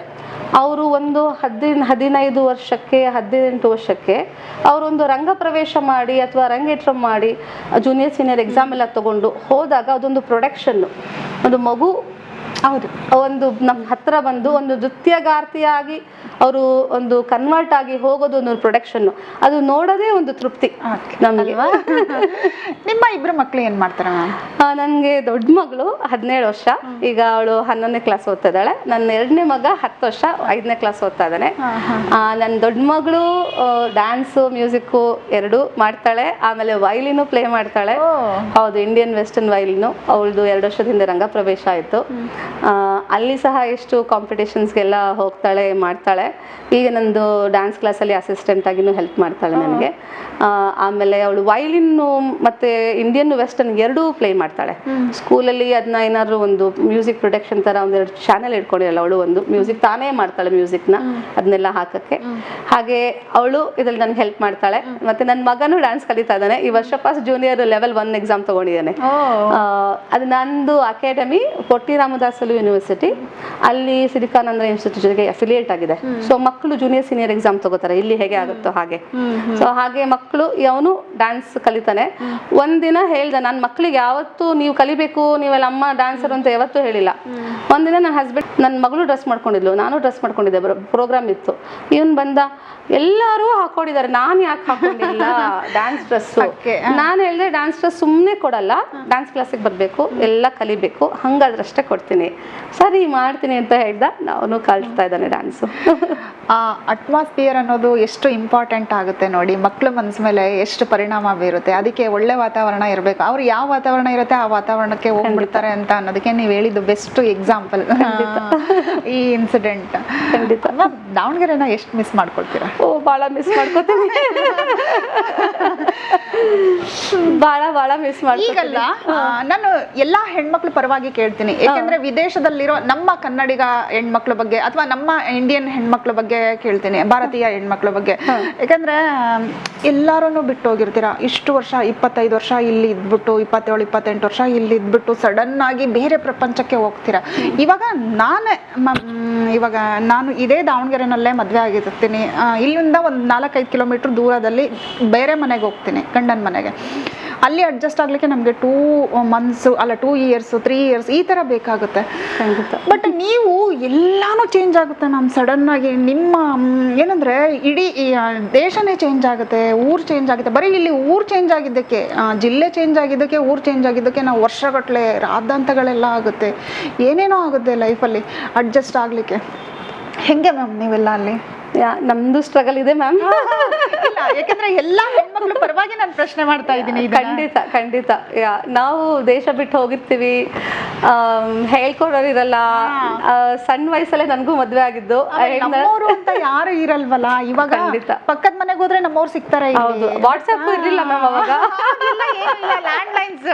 ಲ್ಯಾಂಡ್ಲೈನ್ಸ್ ಕಾಲಿಂಗ್ ಕಾರ್ಡ್ ತಗೋಬೇಕಾಗಿತ್ತು. ನಿಮಿಷನೂ ಹಣ ಕಟ್ಟಾಗ್ತಾ ಇತ್ತು. ಆಮೇಲೆ ಮದ್ವೆ ಆಗಿ ಹೋಗಿರ್ತೀವಿ, ಇಷ್ಟೆಲ್ಲ ದುಡ್ಡು ಖರ್ಚು ಮಾಡ್ಬಿಟ್ರೆ ಹೆಂಗೆ, ಮನೆಯವ್ರ ಹತ್ರ ಪಾಪ ದುಡಿತಿರ್ತಾರೆ, ಹಂಗೂ ಇರ್ತಿತ್ತು. ಆಮೇಲೆ ನಾನು ಎಲ್ಲ ಕ್ಲಾಸ್ ಎಲ್ಲ ಮಾಡಕ್ ಸ್ಟಾರ್ಟ್ ಮಾಡ್ಮೇಲೆ ಸ್ವಲ್ಪ ಏನೋ ಅದಕ್ಕೆ ಸಹಾಯ ಆಗ್ತಿತ್ತು. ಆದ್ರೂ ಅದೊಂದು ಹೋದಾಗ ನಮ್ಗೆ ಬಹಳ ಮಿಸ್ ಆಗುತ್ತೆ ಮ್ಯಾಮ್. ಅಲ್ಲಿಂದ ಫೋನ್ ಮಾಡಿ ಹತ್ತಿದ್ದುಂಟ ಅಮ್ಮನಿಗೆ, ನನಗೆ ಇರ್ಲಿಕ್ಕೆ ಆಗ್ತಾ ಇಲ್ಲ. ಚಳಿಗಾಲಕ್ಕೆ ಹೋಗಿದ್ದು, ಇರ್ಲಿಕ್ಕೆ ಆಗ್ತಿಲ್ಲ ಅಂತ ಅಳ್ಳಿಲ್ಲ ನಾನು. ಮಾಡ್ಕೊಳ್ತೀನಿ ಅಂತ ಆಗ್ತಿದ್ದೀನಿ. ಆಮೇಲೆ ನಮ್ದೇ ಚಾಲೆಂಜ್ ಇರತ್ತಲ್ವಾ. ಈಗ ನಮ್ಗೆ ಇಲ್ಲಿ ಭರತನಾಟ್ಯಂ ನೃತ್ಯ ಗೊತ್ತಿದೆ ನಂದು ಈ ಫೀಲ್ಡ್ ಅಲ್ಲಿ, ಅಲ್ಲಿ ಯಾರಿಗೂ ಗೊತ್ತಿಲ್ಲ. ನಾನು ನಿಮ್ಗೆ ಈಗ ಮುಂಚೆ ಮಾತಾಡ್ಬೇಕಾದ್ರೆ ಹೇಳ್ದೆ, ನಮ್ಮ ತಂದೆ ತಾಯಿಗಳು ಹೇಳಿದ್ರು, ಧರ್ಮೋ ರಕ್ಷತೆ ರಕ್ಷಿತ ಹಾಗೆ ನೃತ್ಯೋ ರಕ್ಷತೆ ರಕ್ಷಿತ. ನಿನ್ನ ಡ್ಯಾನ್ಸ್ನ ನೀನು ಎಲ್ಲರಿಗೆ ತೋರ್ಸು, ಭರತನಾಟ್ಯಂ ನಮ್ಮ ದೇಶ, ನಮ್ಮ ಕಲೆನ ಅವರಿಗೆ ಪರಿಚಯ ಮಾಡಿಕೊಡು. ಸೊ ಆಗ ನೀನು ಬೆಳೆಯೋದಲ್ಲದೆ ನಮ್ಮ ಸಂಸ್ಕೃತಿನೂ ಬೆಳೆಯುತ್ತೆ. ಸೊ ಅವರಿಗೆ ಗೊತ್ತಾಗುತ್ತೆ, ಆಗ ಹೆಚ್ಚು ಹೆಚ್ಚು ಹೆಚ್ಚು ಅವಕಾಶಗಳು ಬರುತ್ತೆ. ಆಮೇಲೆ ನಿನಗೆ ಜನಗಳಿಗೂ ಗೊತ್ತಾಗುತ್ತೆ ನಮ್ಮ ಸಂಸ್ಕೃತಿ. ಇದೇ ಒಂದು ಸ್ಲೋಗನ್ ನಮ್ಮ ತಂದೆ ತಾಯಿ ಹೇಳ್ಕೊಟ್ಟಿರೋದು ನಾನು ಇನ್ನೂ ಫಾಲೋ ಮಾಡ್ತಾ ಇದ್ದೀನಿ. ಏನಂದ್ರೆ ಏನೇ ಆದ್ರೂ ನಾನು ನನ್ನ ಸ್ಟೂಡೆಂಟ್ಸ್ಗಳಿಗೆ ಹೇಳ್ತೀನಿ, ನಾನು ಸಣ್ಣ ವಯಸ್ಸಲ್ಲಿದ್ದಾಗ ಒಂದು 3.5 ವರ್ಷಕ್ಕೆ ಇದೊಂದು ಕಲೆ ನನ್ನ ಜೊತೆಗೆ ಬಂತು, ಸೋಲ್ಮೇಟ್ ಇದ್ದಾಗೆ. ಹೌದು, ಆಯ್ತಾ. ಆಯ್ತಾ ಅಪ್ಪ ಅಮ್ಮ ಜೊತೆಗೆ ಬಂದ್ರು, ನಾನು ದೊಡ್ಡವಳಾದೆ. ಅದು ಸಿದ್ಧ ಸೋಲ್ಮೆಂಟ್ ನನ್ನ ಜೊತೆಗೆ ಇದೆ. ಅಮೆರಿಕಾಗ ಹೋದೆ, ಗಂಡ ಬಂದ್ರು, ಅಪ್ಪ ಅಮ್ಮ ಇಲ್ಲ, ಆದ್ರೆ ಸೋಲ್ಮೆಂಟ್ ಜೊತೆಗೆ ಇದೆ. ಆ ನೃತ್ಯ ನಂಗೆ ರಕ್ಷಸ್ಕಾ ಬಂತು, ನನಗೆ ಜನಗಳು ಗೊತ್ತಾದ್ರು, ಫ್ರೆಂಡ್ ಸರ್ಕಲ್ ಬಂತು, ಅದನ್ನ ಎಲ್ಲ ಮಾಡ್ತಾ ಹೋದೆ. ಮತ್ತೆ ಮಕ್ಕಳು ಬಂದ್ರು, ನೃತ್ಯ ನನ್ನ ಜೊತೆಗೆ ಇತ್ತು. ಹಾಗೆ ನನಗೆ ಅನ್ಸತ್ತೆ ಈ ನೃತ್ಯ ನನಗೆ ಒಂದು ಸಪೋರ್ಟಿವ್ ಆಗಿ ನನಗೆ ಒಂದು ಕಾನ್ಫಿಡೆನ್ಸ್ನ ಕೊಡ್ತು ಅಂತಾನು ಹೇಳ್ಬೋದು. ಹಾಗೆ ಏನೋ ಸ್ಟ್ರಗಲ್ ಅಂದರೆ ನೋಡಿ, ಜನಗಳ ಇಲ್ಲಿ ಥರ ಎಲ್ಲ ಇಲ್ಲೇ ಹತ್ರ ಬಂದ್ಬಿಟ್ಟು ಕ್ಲಾಸ್ ಮಾಡೋಷ್ಟು ಇರಲ್ಲ ಎಲ್ಲ. ಆಮೇಲೆ ಹಿಂಗೆ ಮನೇಲೆಲ್ಲ ಕ್ಲಾಸ್ ಮಾಡೋಷ್ಟು ಇರಲ್ಲ, ಯಾಕಂದ್ರೆ ಮರದ ಮನೆ, ಡಗಡಗ ಸೌಂಡ್ ಆಗುತ್ತೆ ಆಯ್ತಾ. ಹೊರಗಡೆ 2 ಕಾರ್ ಜಾಸ್ತಿ ಪಾರ್ಕ್ ಆದ್ರೆ ಕಂಪ್ಲೇಂಟ್ ಮಾಡ್ತಾರೆ, ಕಾಪ್ಸ್ ಬರ್ತಾರೆ. ನೀವೆಲ್ಲಿ ಕ್ಲಾಸ್ ಮಾಡ್ತೀರಾ? ಅದಕ್ಕೆ ನೀವು ಒಂದು ಸ್ಟುಡಿಯೋ ರೆಂಟ್ ಮಾಡ್ಕೋಬೇಕು, ಅದಕ್ಕೆ ಹಣ ಇರುತ್ತೆ. ನೀವು ಭರತನಾಟ್ಯಂಗೆ ಇಷ್ಟೆಲ್ಲ ದುಡ್ಡು ಖರ್ಚು ಮಾಡೋದಿಲ್ಲ ಯಾರು, ಏನ್ ಮಾಡ್ತೀರಾ? ಸೊ ಅದಕ್ಕೆ ನೀವು ನಿಮ್ಮನ್ನ ಶಕ್ತರನ್ನ ಮಾಡ್ಕೊಳ್ಳೇಬೇಕು. ನಿಮ್ಗೆ ಸ್ಟ್ರಗಲ್ ಇರುತ್ತೆ, ಕೈಯಿಂದ ಹೋಗುತ್ತೆ. ಆದ್ರೆ ನಿಮ್ಗೆ ಗೊತ್ತಿದೆ, ನಾವು ಈಗ IT ಕಂಪನಿಯಲ್ಲಿ CAT ಎಕ್ಸಾಮ್ಗೆ ದುಡ್ಡು ಕೊಡೋಷ್ಟು, ಅಥವಾ ಈ ಅಬ್ಯಾಕಸ್ ಏನೇನೋ ಮ್ಯಾಥ್ ದುಡ್ಡು ಕೊಡೋಷ್ಟು ನೃತ್ಯ ಕಲೆಗಳಿಗೆ ಯಾರು ದುಡ್ಡು ಕೊಟ್ಟು ಹೋಗಲ್ಲ. ಸೊ ಹಾಗಾಗಿ ಇದನ್ನ ಅವರಿಗೆ ಹತ್ರ ಬಡಿಸೋದು, ಅವರಿಗೆ ಈ ದೇಶದಲ್ಲ ಇನ್ನೊಂದು ದೇಶದಲ್ಲಿ ಇದನ್ನ ಅವರು ದೂರ ಬಂದು ಡ್ರೈವ್ ಮಾಡ್ಕೊಂಡ್ಬಂದು ಮಾಡಿ ಇದನ್ನ ಒಂದು ಹೇಳ್ತಾರಲ್ಲ ಕಮರ್ಷಿಯಲ್ ಲೈನಿಗೆ ತಂದು ಅದರಲ್ಲಿ ಇದನ್ನ ಸ್ಟಿಲ್ ನಮ್ಮ ಕಲೆನ ಉಳಿಸ್ಕೊಡೋದು ಬಹಳನೇ ಸ್ಟ್ರಗಲ್ ಆಯ್ತು ಮ್ಯಾಮ್. ಸೊ ಈಗಂದ್ರೆ ಮನೆಗೆ ಬರ್ತಾ ಇದ್ರು, ಸ್ನೋ ಅಲ್ಲಿ ಎಲ್ಲ ಹೊರಗಡೆ ಪಾರ್ಕಿಂಗ್ ಮಾಡ್ತಿದ್ರು, ಪಕ್ಕದಲ್ಲಿ ಪೀಪಲ್ ಕರೆದ್ರು ಕಾಪ್ಸ್ನ, ಇವ್ರ ಮನೇಲಿ ಬಹಳ ಕಾರ್ ನಿಂತಿದೆ, ಏನೋ ಆಗ್ತಾ ಇದೆ. ಸೊ ನಾವು ಆಡ್ ಮಾಡ್ತಿದೀವಿ, ಇಲ್ಲ ಮೋರ್ ದೆನ್ 4 ಕಾರ್ ನಿಲ್ಸಂಗಿಲ್ಲ. ಮನೇಲಿ ಮಾಡಿದ್ರೆ ನಾವು ಸ್ಟುಡಿಯೋ ರೆಂಟ್ ಮಾಡ್ಬೇಕು, ನನ್ನ ಕೈಲಿ ಬರೋ ಹಣ ಎಲ್ಲ ಹೋಯ್ತಲ್ಲಿ, ನಾನು ಹೆಂಗ್ ಮಾಡ್ಲಿ ಕ್ಲಾಸ್ಗಳನ್ನ. ಸೊ ಹಾಗೆ ನಾನು ವರ್ಕ್ ಮಾಡ್ತಿದ್ದೆ ಮುಂಚೆ. ನನ್ನ ಮಗಳು ಹುಟ್ಟಿದ್ಮೇಲೆ ನಾನು ಬೇಡ ಅಂದ್ರೆ ವರ್ಕು ಮಾಡ್ಬೇಕು, ವೀಕೆಂಡ್ಸ್ ಕ್ಲಾಸು ಆಗುತ್ತೆ, ಆದ್ರೆ ಮಕ್ಕಳನ್ನ ನಾನು ನೋಡ್ಕೋಬೇಕು ಸಂಜೆ ಹೊತ್ತು ಅಂತ ಇದು ಮಾಡಲಿಲ್ಲ. ಹಾಗೆ ಒಂದೊಂದೇ ಸಣ್ಣ ಸಣ್ಣ ಸಣ್ಣ ಮಟ್ಟಕ್ಕೆ ಪರ್ಫಾರ್ಮೆನ್ಸ್ಗಳ ಕೊಟ್ಟು ಅದನ್ನ ಆ ಒಂದು ಲೆವೆಲ್ಗೆ ತೊಗೊಂಡು ಹೋಗೋಕ್ಕೆ, ಯಾಕಂದರೆ ಔಟ್ಸೈಡ್ ಇರೋ ಪ್ರೊಫೆಷ್ನಲ್ ಲೆವೆಲ್ನ ಇದು ಪ್ರೊಫೆಷ್ನಲ್ ಆರ್ಟ್ ಫಾರ್ಮ್ ಮಾಡಬೇಕಲ್ಲ, ಆ ಪ್ರೊಫೆಷ್ನಲ್ ಲೆವೆಲ್ಗೆ ತೊಗೊಂಡು ಹೋಗೋಕ್ಕೆ. ಈಗ ಮೊನ್ನೆ ರೀಸೆಂಟಾಗಿ ಒಬ್ಬರು ಡಾಕ್ಟ್ರು ಅಸೋಸಿಯೇಷನ್ದು ಕಾಲ್ ಮಾಡಿದರು, ಗೊತ್ತಿಲ್ಲ ನಾನು ಈಗ ಹೇಳಿದವರಿಗೆ ಇದಾಯ್ತಲ್ಲೋ, ಬಟ್ ಅವರು ಅನೌನ್ಸ್ ಮಾಡಿದ್ರು ಇದನ್ನ. ಸರ್ ಅವ್ರು ಬಂದಿದ್ದು ನಮ್ಮ ಚಾರಿಟೇಬಲ್ ಇವೆಂಟು, ಬನ್ನಿ ಮ್ಯಾಮ್ ನೀವೇ ಮಾಡಬೇಕು, ಇದು one of the good event ಬನ್ನಿ ಅಂತ ಕರೆದ್ರು. ಸೊ ನಾನು ಸರಿ ಸರ್, ನಾನು ಸಂಭಾವನೆ ಎಷ್ಟಿದೆ, ಹೇಗಿದೆ ನಿಮ್ಮದು? ಇಲ್ಲ ಮ್ಯಾಮ್ ಇದು ಏನೋ ನಾವು ಚಾರಿಟೇಬಲ್ ಮಾಡ್ತಿದ್ದೀವಿ ಅಂದರು. ನಾನು ಹೇಳಿದೆ ಸರ್ ನೀವು ಪ್ರೊಫೆಷನ್ನು, ನಿಮ್ಮ ಪ್ರೊಫೆಷನ್ನು ಸರ್ಜನ್, ನಿಮಗೆ ಫ್ರೀಯಾಗಿ ನೀವು ಸರ್ಜರಿ ಮಾಡ್ತೀರಾ, ನಂದು ಇದು ಪ್ರೊಫೆಷನ್ನು, ಚಾರಿಟೇಬಲ್ ಇವೆಂಟ್ ಹೋಗಿ ನಮಗೆ ಅಷ್ಟು ಅಮೌಂಟ್ ಕೊಡ್ಬೇಕಂತಿಲ್ಲ, ಆದ್ರೂ ಒಂದು ಗೌರವ ಸಂಭಾವನೆ ಕೊಡಿ ಅಲ್ವಾ, ಯಾಕಂದ್ರೆ ಇದು ನನ್ನ ಪ್ರೊಫೆಷನ್, ನಾನು ಬಿಲ್ ಪೇ ಮಾಡಬೇಕು, ನಂದು ಸ್ಟುಡಿಯೋ ರೆಂಟ್ ಇದೆ. ಸೊ ಇದನ್ನ ಹೇಳಿದಾಗ ಅವರು ಒಂದ್ಸರಿ ಸುಮ್ಮನಾಗಿ yes we will put this ಅಂತೆಲ್ಲ ಹೇಳಿದರು. ಮೈಕಲ್ಲಿ ಅವ್ರು ಅನೌನ್ಸ್ ಮಾಡಿದ್ರು. ನಾನು ಅವರು ಪ್ರೊಫೆಷ್ನಲಿಸಮ್, ಈ ಒಂದು ನಮ್ಮ ನೃತ್ಯ ಕಲೆಯನ್ನ ಆ ಪ್ರೊಫೆಷನಲ್ ಲೆವೆಲ್ಗೆ ಈ ಥರ ನೃತ್ಯ ಕಲಾವಿದರೆ ತರೋ ಸಾಧ್ಯ. ಅವ್ರು ಡ್ಯಾನ್ಸ್ ಮಾಡಿದ್ಮೇಲೆ ನನಗೆ ಮಾತೇ ಇಲ್ಲ, ನಾನು ಅವ್ರಿಗೆ ಕೊಡಬೇಕಾಯ್ತು ಈ ಸಂಭಾವನೆಯನ್ನ. ಆದರೆ ಆ ಒಂದು ಲೆವೆಲಿಗೆ ನಾವು ತಗೊಂಡು ಹೋಗ್ಬೇಕಾಗತ್ತೆ, ನಾವು ತೋರಿಸ್ಲೇಬೇಕು ಆ ಮಟ್ಟದಲ್ಲಿ ಮಾಡಿ, ಅದ್ರ ಮೇಲೆ ನಾವು ಅದನ್ನ ಸ್ಟ್ಯಾಂಡರ್ಡ್ಗೆ ತಗೊಂಡು ಹೋಗ್ಬೇಕು. ಇಲ್ಲ ಅಂತಂದ್ರೆ ಹೇಗಾಗತ್ತೆ ಅಲ್ವಾ? ಸೊ ಇನ್ನೊಂದು ಸ್ಟ್ರಗಲ್ ಪ್ರೊಫೆಷನ್ ಅಂದ್ರೂ ಕೂಡಲೇ ನಿಮಗೆ ಗೊತ್ತಿದೆ ಅಲ್ವಾ, ಅಮೆರಿಕಾ ಗ್ರೀನ್ ಕಾರ್ಡ್ ಎಲ್ಲ ಇದೆಲ್ಲ ಕತೆಗಳು. ಸೊ ಒಂದು ಸಮಯ ಬಂತು, ಹೀಗಾಯಿತು, ನಮ್ಮ ಮನೆಯವರು ಎಲ್ಲಿ ವರ್ಕ್ ಪರ್ಮಿಟಲ್ಲಿ ಇದ್ರು, ನನಗೂ ವರ್ಕ್ ಪರ್ಮಿಟ್ ದೇವರ ದಯದಿಂದ, ಹಾಗಾಗಿ ಕೆಲಸ ಮಾಡ್ತಿದ್ದೆ. ಒಂದು ಸ್ವಲ್ಪ ವರ್ಷ ಆದಮೇಲೆ ಅವರು ಇಂಡಿಯಾಗೆ ಬರಬೇಕಾಯಿತು. ಸೊ ಹಾಗೆ ನಾನು ಟೈಮು ಇತ್ತು ಪ್ಲಸ್ ಅವಶ್ಯಕತೆನೂ ಇತ್ತು. ಅಲ್ಲಿ ಥಿಯೇಟರ್ಸ್ ಅಂದರೆ ನಾಟಕಗಳ ಬಗ್ಗೆ ಹಿಂದೆ ಇರೋವೆಲ್ಲ ಮಾಡ್ಕೋಬೇಕು ಅಂತ ಹೇಳಿ ಅಲ್ಲಿ ನಾನು ಕಾಲೇಜಿಗೆ ಹೋದೆ. ಅಲ್ಲಿ ಅಸೋಸಿಯೇಷನ್ ಡಿಗ್ರಿ ಇಟ್ಕೊಂಡಿದ್ದೀನಿ ಥಿಯೇಟರ್ಸಲ್ಲಿ. ಸೊ ಅಲ್ಲಿ ಥಿಯೇಟರ್ಸ್ ಮಾಡಿಕೊಂಡೆ. ಆಮೇಲೆ ಆಗ ಈ ಒಂದು ನಮಗೂ ಇದು ಒಂದು ಸ್ಟ್ರಗಲ್ ಬಂತು. ಹಾಗೆ ನಾನು ಭಾಳ ವರ್ಷದಿಂದ ಇದರಲ್ಲಿ ಮಾಡಿದ್ದೀನಿ, ಯಾಕೆ ನಾನೇ ಗ್ರೀನ್ ಕಾರ್ಡ್ ಅಪ್ಲೈ ಮಾಡಬಾರ್ದು ಅಂತ ಹೇಳಿ ಆ ಒಂದು ಕೆಟಗರಿಯಲ್ಲಿ ಕೆಲವೊಬ್ರು ಯಾಕೆ ಅಂತ ಅದ್ರ ಬಗ್ಗೆ ಎಲ್ಲ ರಿಸರ್ಚ್ ಮಾಡ್ತಾ ಹೋದೆ. ಆಮೇಲೆ ಕೆಲವೊಬ್ರು ಲಾಯರ್ಸ್ ಕಾಲ್ ಮಾಡಿ ಕೇಳಿದಾಗ, ಈ ಕೆಟಗರಿಗೆಲ್ಲ ಆಸ್ಕರ್ ವಿನ್ ಆಗಿರ್ತಾರಲ್ವಾ ನಮ್ಮ ಅನಿಲ್ ಕಪೂರ್ ಅವರೆಲ್ಲ, ಅದೆಲ್ಲ ಅವರಿಗೆ ಅಷ್ಟೇ ಸಿಗತ್ತೆ, ಓಕೆ ಆಯ್ತಾ, ಇಲ್ಲ ಸಿಗಲ್ಲ ಇದೆಲ್ಲ ಅಂತ ಕೆಲವೊಬ್ರು ಲಾಯರು ನಿಮ್ಮ ಕ್ಷೇತ್ರದಲ್ಲಿ ನೀವು ಪರಿಣಿತಾರ? ಹೌದು. ಕೆಲಸ ಮಾಡಿದ್ದೀರಾ? ಹೌದು. ನಾನು ಅವಾಗ ಆ ಒಂದು ಸಮಯದಲ್ಲಿ ಆಲ್ರೆಡಿ ಸ್ಟುಡಿಯೋ ಇತ್ತು, ನಾನು ಸ್ಟುಡಿಯೋ ಮಾಡ್ಕೊಂಡಿದ್ದೆ, ನನ್ನದೇ ಒಂದು ಐಡೆಂಟಿಟಿ ಆಯ್ತು. ಭಾಳ ವರ್ಷದಿಂದ ಕೆಲಸ ಮಾಡಿ ಟಾಪ್ ಸ್ಟೇಜಸ್ಗಳಲ್ಲೆಲ್ಲ ನಮಗೆ ಕಾರ್ಯಕ್ರಮ ಸಿಕ್ಕಿ ಆಗಿತ್ತು. ಹಾಗೆ ಅಂದರೆ ಪ್ರಯತ್ನ ಆಗಿದೆ ಆ ಒಂದು ನಿಟ್ಟಿನಲ್ಲಿ. ಅವರು ಹಾಗಾದರೆ ನಿಮ್ಮದು ಎಲ್ಲ ಡಾಕ್ಯುಮೆಂಟ್ ತೊಗೊಂಡು ಬನ್ನಿ. ಸೊ ಅದು ಡಾಕ್ಯುಮೆಂಟು 3 ವರ್ಷ ಮಗುವಿಂದ ಸ್ಟಾರ್ಟ್ ಆಗ್ತು. 4,500 ಡಾಕ್ಯುಮೆಂಟ್ಸು ಅಮ್ಮ ನಮ್ಮ ನಾದಿನಿ ನಮ್ಮ ತಮ್ಮ ಎಲ್ಲ ಕಳಿಸ್ಕೊಟ್ರು. ಇಲ್ಲಿಂದ ಅಲ್ಲಿ ಮಾಡಿರೋ ಸಾಧನೆ ಈಗ 20 ವರ್ಷ ಆಲ್ಮೋಸ್ಟ್ 19 ವರ್ಷ ಪ್ಲಸ್ ಆಗಿದೆ. ಅಲ್ಲಿ ಇದೆಲ್ಲ ಡಾಕ್ಯುಮೆಂಟ್ ಮಾಡಿ ಅದು ಎಲ್ಲ ಮಾಡಿ ನಾವು ಮತ್ತೆ ಹಾಕಿದ್ವಿ ಅಪ್ಲೈ. ದೇವ್ರ ದಯದಿಂದ ನನಗೆ ಎಕ್ಸ್ಟ್ರಾರ್ಡಿನರಿ ಎಬಿಲಿಟಿ ಪರಿಣತಿ ಅಂತ ಹೇಳಿ ಗ್ರೀನ್ ಕಾರ್ಡು ಅಮೆರಿಕ ಸರ್ಕಾರ ಕೊಡ್ತು. ಸೊ ಅದು ನನಗೆ ನನ್ನಷ್ಟೇ ಅಲ್ಲ, ನನ್ನ ಭರತನಾಟ್ಯನೂ ಒಂದು ಆ ಆಸ್ಕರ್ ಲೆವೆಲಲ್ಲಿ ನಮ್ಮ ನೃತ್ಯ ಕಲೆನೂ ಇದರಲ್ಲಿ ನಾವು ಟಾಪ್ ಇದ್ದೀವಿ ಅಂತ ನಮಗೆ ಕೊಟ್ಟಿದ್ದು ನನಗೆ ಹೆಮ್ಮೆ ಆಗಿದ್ದು. ನಮ್ಮ ಭರತನಾಟ್ಯ ಕ್ಷೇತ್ರಕ್ಕೂ ಅದೊಂದು ಸ್ಥಾನ ಬಂತಲ್ವಾ. ನಾನು ಇನ್ನೊಂದು ಕೇಳಲೇಬೇಕು. ನೀವು ಮದುವೆ ಆಗಿ ಅಮೆರಿಕಾಗೆ ಹೋದಾಗ ನೀವು ಈ ಮಟ್ಟಕ್ಕೆ ಸಾಧನೆ ಮಾಡ್ತೀನಿ ಅಂತ ಅನ್ಕೊಂಡಿದ್ರ ಭರತನಾಟ್ಯದಲ್ಲಿ? ಅದು ಅಮೆರಿಕಾದಲ್ಲಿ ಈ ಮಟ್ಟಕ್ಕೆ ಸಾಧನೆ ಮಾಡ್ತೀನಿ ಅಂತ ಅನ್ಕೊಂಡಿದ್ರ? ಖಂಡಿತ ಇಲ್ಲ ಮ್ಯಾಮ್, ಅದಕ್ಕೆ ಖಂಡಿತ ಇಲ್ಲ.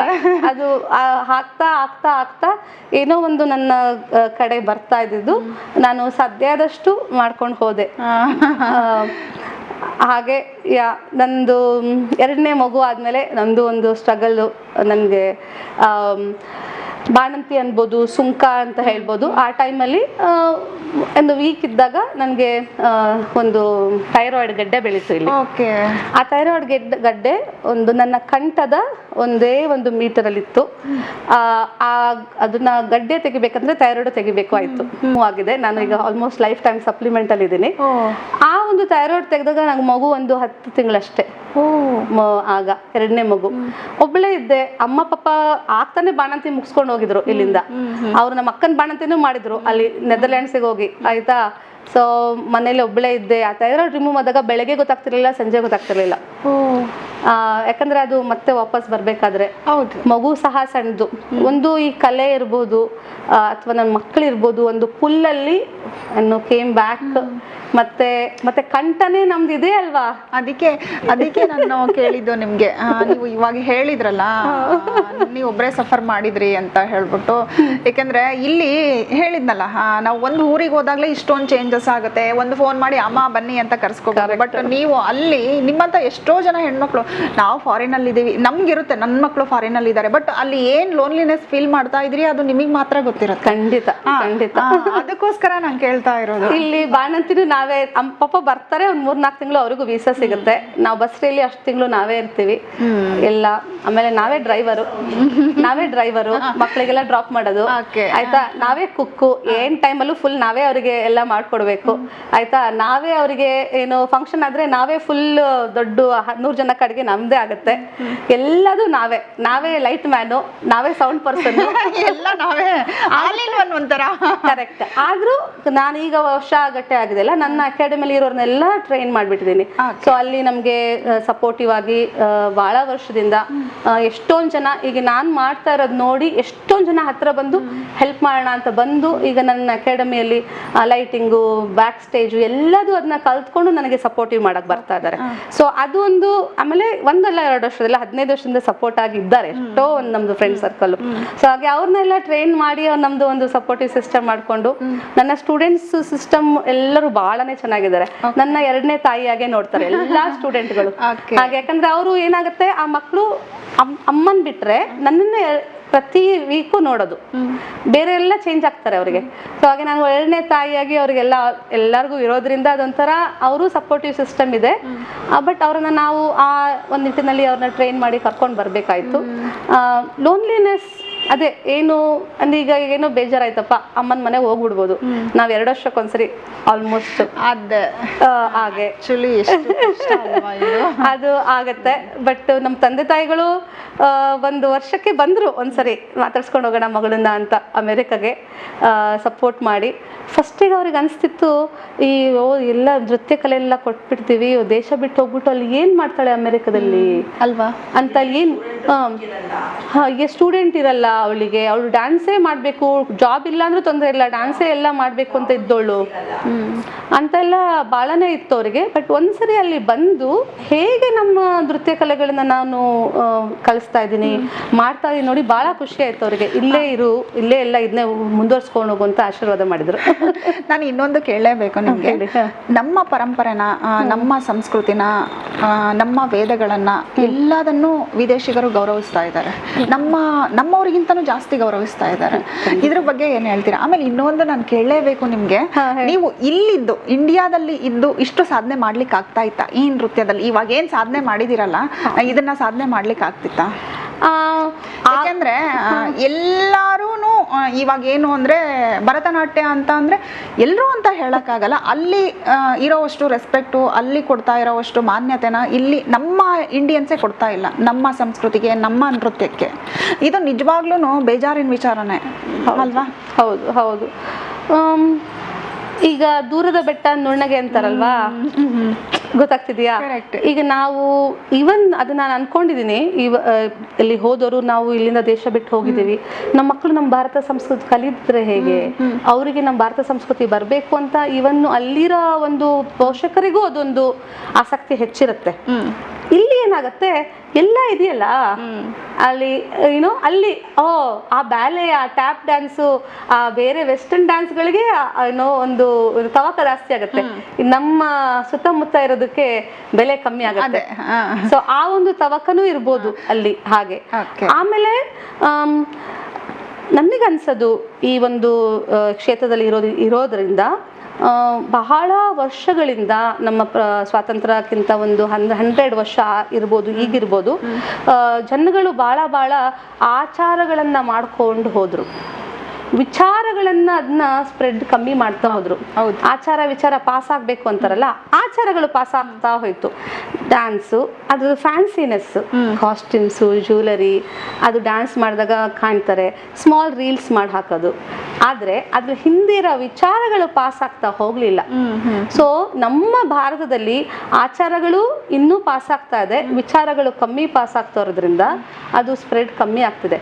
ನಾವು ಅಮೆರಿಕದಲ್ಲಿ ಬೇರೆ ಬ್ಲ್ಯಾಕ್ ಅಮೆರಿಕನ್ಸ್ ಇರ್ಬೋದು, ವೈಟ್ ಅಮೆರಿಕನ್ಸ್ ಇರ್ಬೋದು, ಸ್ಟೂಡೆಂಟ್ಸ್ ಇದ್ದಾರೆ, ಅವರು ನಮ್ಮ ವಿಚಾರಗಳಿಗೆ ಅವರು ಅದಕ್ಕೆ ಪ್ರೇರಣೆ ಪಡೆದು ಬರ್ತಾ ಇದ್ದಾರೆ. ಆಚಾರಗಳು ಅಟ್ರಾಕ್ಟ್ ಮಾಡ್ತಿರ್ಬೋದು, ನನ್ನ ಭರತನಾಟ್ಯಂ ಆಚಾರಗಳು ಅಂದ್ರೆ ಕಾಸ್ಟ್ಯೂಮ್ಸ್ ಎಲ್ಲ, ಆದ್ರೆ ನಮ್ಮ ವಿಚಾರಗಳು, ಅದರಿಂದ ನಾವು ಪಾಸ್ ಮಾಡೋ ಮೆಸೇಜ್ಗಳಿರ್ಬೋದು, ಆ ಒಂದು ಸಾಧನೆ ಮಾಡೋದಿರ್ಬೋದು. ನಾವು ಭರತನಾಟ್ಯಂದಲ್ಲಿ ಯಮ ನಿಯಮ ಎಲ್ಲ ಸಾಧನೆ ಮಾಡ್ಬೇಕು, ಯೋಗ ತರನೇ ನಾವು ಕರೆಕ್ಟ್ ಆಗಿ ದೇಹ ಇಟ್ಕೊಂಡಿರ್ಬೇಕು, ದಿನ ಪ್ರಾಕ್ಟೀಸ್ ಮಾಡ್ಕೋಬೇಕು, ಅದೆಲ್ಲ ಇರತ್ತೆ. ಆ ಒಂದು ವಿಚಾರಗಳನ್ನ ಅದನ್ನ ಅವರು ಎಲ್ಲರೂ, ಇವನ್ ಇಲ್ಲಿಂದ ಹೋದವರು ನಮ್ಮ ಭಾರತ ವಿಚಾರಗಳು, ಸಂಸ್ಕೃತಿನ ಬಿಡಬಾರ್ದು ಅಂತಾನೂ ಅವರು ಕಲಿತಾ ಇದ್ದಾರೆ. ವಿಚಾರಗಳನ್ನ ಈಗ ಪ್ರತಿನಿಧಿ ಲೈಕ್ ನೀವು ನಿಂತಿದ್ದೀರಾ, ನೀವು ಬರೀ ಡಾನ್ಸ್ ಹೇಳ್ಕೊಡ್ತಾ ಇಲ್ಲ, ವಿಚಾರಗಳನ್ನು ತಿಳಿಸ್ತಾ ಇದ್ದೀರಾ. ಸೊ ಆ ಕೆಲಸನ ಮಾಡ್ಬೇಕು ಅಂತ ಹೇಳ್ತಾ ಇದ್ದೀರಾ. ಹೌದು, ನನ್ನ ಅಕಾಡೆಮಿ ಲೋಗೋನೇ ಅದು, ಸಂಸ್ಕಾರ. ನಾವು ಸಂಸ್ಕಾರಗಳನ್ನ ಭರತನಾಟ್ಯಂ ಜೊತೆಗೆ ಕಲಿಸ್ತೀವಿ. ಅದನ್ನ ನೀವು ನೋಡ್ತಾ ಇದ್ರೆ ಬನ್ನಿ, ಅದ್ ನಾವು ಹೇಳ್ತೀವಿ ಅಂತ. ಕ್ಲಾಸಿಗೆ ಬಂದ್ರು ಕೂಡ ದೇವ್ರಿಗೆ ನಮಸ್ಕಾರ ಮಾಡಬೇಕು, ಆಮೇಲೆ ಡ್ಯಾನ್ಸ್ ಕ್ಲಾಸ್ ಆದ್ಮೇಲೆ ದೇವರಿಗೆ, ಗುರುಗಳಿಗೆ ನಮಸ್ಕಾರ ಮಾಡಬೇಕು. ಏನಾದ್ರೂ ಮಕ್ಳು ಏನಾದ್ರು ಒಂದು ಪಾಸ್ ಆದ್ರೆ ಟೆಸ್ಟ್ನ ಅಪ್ಪ ಅಮ್ಮಂಗೆ ಮಾಡಿ ಅಂತ ಹೇಳ್ತೀವಿ. ಸೊ ಎಷ್ಟೊಂದ್ ಸರಿ ನೋಡಿದೀನಿ ಈಗಿನ ಜನರೇಷನ್ ಅಲ್ಲಿ, ಅಪ್ಪ ಅಮ್ಮನಿಗೆ ನಮಸ್ಕಾರ ಮಾಡಿದ್ಕೊಳ್ಳೆ, ಡೋಂಟ್ ಡೂ ನಮಸ್ಕಾರ, ನಾವೆಲ್ಲ like friends, you don't need to bow to me. But ನಾನು ಹೇಳಿದೆ, ಇಲ್ಲ, ಅವಳು ಮಾಡ್ಲಿ, ನಿಮ್ಮ ಒಂದು ಮನಸ್ಸಿಂದ ಆಶೀರ್ವಾದ ಮಾಡಿ, ಅವಳ ದೇಹ ಬಾಗ್ದಾಗ ನಿಮ್ಮ ಸೂಕ್ಷ್ಮ ಶರೀರದಿಂದ ನಿಮ್ಮ ಪಾಸಿಟಿವ್ ಆಶೀರ್ವಾದ ಅವಳಿಗೆ ಹೋಗುತ್ತೆ. ಓಕೆ, ನಾನು ಮಕ್ಕಳಿಗೆ ಹೇಳ್ತೀನಿ, ಒಂದ್ಸರಿ ನಾನು ಟೆಸ್ಟ್ ಮಾಡಿದಾಗ ಯಾಕೆ ನಮಸ್ಕಾರ ಮಾಡೋದು ಅಂತ ಕ್ವಶನ್ನು, ಅರ್ಧ ಮಕ್ಕಳು ರೂಲ್ಸ್ ಅದಕ್ಕೆ ನಮಸ್ಕಾರ ಮಾಡೋದು ಅಂತ ಬರೆದಿಟ್ರು.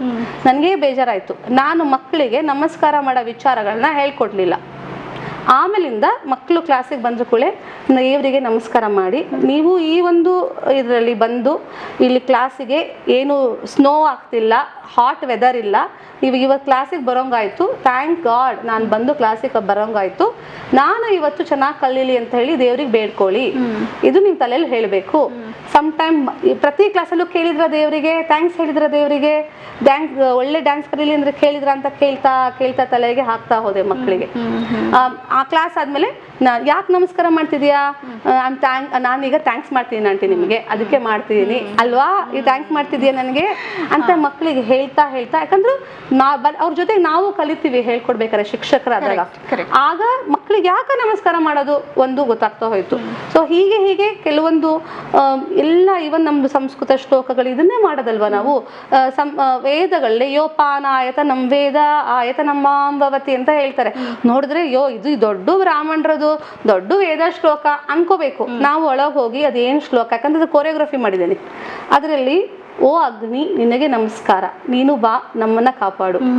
ಓ ಜಲ ನಿನಗೆ ನಮಸ್ಕಾರ, ನೀನು ಬಾ ನನ್ನನ್ನ ಕಾಪಾಡು. ಓಕೆ ಅದು ಇಂದ್ರ ಬಾ ಅಂತ ಒಂದೊಂದೇ ನಮ್ಮ ಒಂದು ಎಲ್ಲ ಪಂಚಭೂತಗಳನ್ನ ಕರೆದು ನಮಸ್ಕಾರ ಮಾಡೋಂಥದ್ದು. ನಾವು ಡ್ಯಾನ್ಸಲ್ಲಿ ಇದನ್ನ ತಗೊಂಡು ಕೊರಿಯೋಗ್ರಫಿ ಮಾಡಿದಾಗ ನಾವು ಕಲಿತೀವಿ.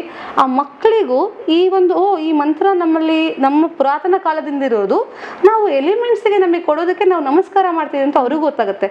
ಸೊ ಹಾಗೆ ನೃತ್ಯ ಸೇವೆ ಕೇವಲ ಡ್ಯಾನ್ಸ್ ಫ್ಯಾನ್ಸಿನೆಸ್ ಅಲ್ಲ, ವಿಚಾರಗಳನ್ನು ಅದ್ರ ಜೊತೆಗೆ ನಾವು ಕಲ್ಸ್ಕೊಂಡು ಹೋಗ್ತಾ ಇದೀವಿ. ಅದು ನನಗೂ ಸಂತೋಷ. ಇದರಿಂದ ಏನೋ ನನ್ನ ಮಗಳಿಂದ ಬೇರೆ ಮಕ್ಕಳಿಗೂ ಅನುಕೂಲ ಆಗ್ತಾ ಇದೆ. ಅದರಿಂದ ನಾವು ಕಲಿತಾ ಇದ್ದೀವಿ ಎಷ್ಟೊಂದು. ಯಾಕಂದ್ರೆ ಕಲಿಸ್ಬೇಕಾದ್ರೆ ನಾವು ಚೆನ್ನಾಗಿ ಕಲ್ತ್ಕೋಬೇಕು. ನಾನು ಹೋಗ್ಬಿಟ್ಟು ಸ್ಟಡಿ ಮಾಡ್ತೀನಿ, ಓದ್ತೀನಿ, ಆಮೇಲೆ ಹೇಳಬೇಕು ರೆಫರೆನ್ಸ್, ಇದರಿಂದ ನಾನು ಹೇಳ್ತಾ ಇದ್ದೀನಿ. ಎಷ್ಟು ಸ್ಟೂಡೆಂಟ್ಸ್ ಇದ್ದಾರೆ ಮ್ಯಾಮ್ ನಿಮ್ಗೆ ಇವಾಗ? ಹತ್ತತ್ರ 200 ಜನ ಸ್ಟೂಡೆಂಟ್ ಇದ್ದಾರೆ. ಅವರೆಲ್ಲರೂ ವಾಲಂಟರಿ ಆಗಿ ಬಂದಿದ್ದ? ಎಲ್ಲ ಹೀಗೆ ನಾನು ಮಾತಿಗೆ ಹೋಗಿ ಆಮೇಲೆ ಇನ್ಸ್ಪೈರ್ ಆಗಿ ಆಮೇಲೆ 2013 ವೆಬ್ಸೈಟ್ ಮಾಡಿದ್ದು. ಅಲ್ಲಿ ತನಕ ಬಾಯಲ್ಲೇ ಎಲ್ಲ ಹೋಗಿ ಈಗ ಡ್ಯಾನ್ಸ್ ಪರ್ಫಾರ್ಮೆನ್ಸ್ ಮಾಡ್ತಾರೆ. ಹಾಗೆ ಇಲ್ಲಿ ಒಂದು ಮಟ್ಟಕ್ಕೆ ಬಂದಿದ್ದೀವಿ. ಹಾಗೆ ಅನ್ಕೊಂಡಿದ್ದೀನಿ, ಇನ್ಸ್ಪೈರ್ ಆಗಿ ಬಂದಿದ್ದಾರೆ ಅಂತ ಅನ್ಕೊಂಡಿದ್ದೀನಿ. ಏನ್ ಹೇಳ್ತೀರಾ ಮ್ಯಾಮ್? ನಮ್ ಕನ್ನಡಿಗರು ನಮ್ಮವರು. ಕನ್ನಡ ಕೂಟಗಳಿದೆ, ಎಷ್ಟು ಸಂಘ ಸಂಸ್ಥೆಗಳಿದೆ, ಇವನು ನಮ್ಮ ದಕ್ಷಿಣ ಕನ್ನಡ ಸಂಘ ಸಂಸ್ಥೆಗಳೆಲ್ಲ ಇದೆ. ಇವರೆಲ್ಲ ಹೀಗೆ ಒಟ್ಟಾಗಿ ಬಂದು ನಮ್ಗೆ ಸಪೋರ್ಟು ಮಾಡ್ತಾರೆ ನೃತ್ಯ ಕಲೆಗಳಿಗೆ. ನಮ್ಮ ಕನ್ನಡಿಗರು ನಾವೆಲ್ಲ ಸೇರಿದಾಗ ನಮ್ಮ ಒಂದು ಭಾಷೆ ಹಾಗೆ ಸಂಸ್ಕೃತಿ ಅಂತ ಹೇಳಿ ಒಟ್ಟಾಗಿ ಸಪೋರ್ಟ್ ಮಾಡ್ತಿದಾರಲ್ವಾ, ಅದು ಬಹಳ ಸಂತೋಷ ಆಗತ್ತೆ. ನಮ್ಮ ಕನ್ನಡಿಗರು ಇನ್ನೂ ಬನ್ನಿ, ನಾವೆಲ್ಲ ಒಟ್ಟಿಗೆ ನಮ್ಮ ಒಂದು ಸಂಸ್ಕೃತಿಯನ್ನ ಬೆಳೆಸೋಣ ಅಂತ ನಾನು ಹೇಳ್ತೀನಿ ಅವರಿಗೆ. ನನ್ನ ಮೆಸೇಜ್ ಅವರಿಗೆ. ನಿಮ್ಗೆ ಇಲ್ಲಿವರೆಗೂ ಎಷ್ಟು ಅವಾರ್ಡ್ಸ್ ಬಂದಿದೆ ಮ್ಯಾಮ್?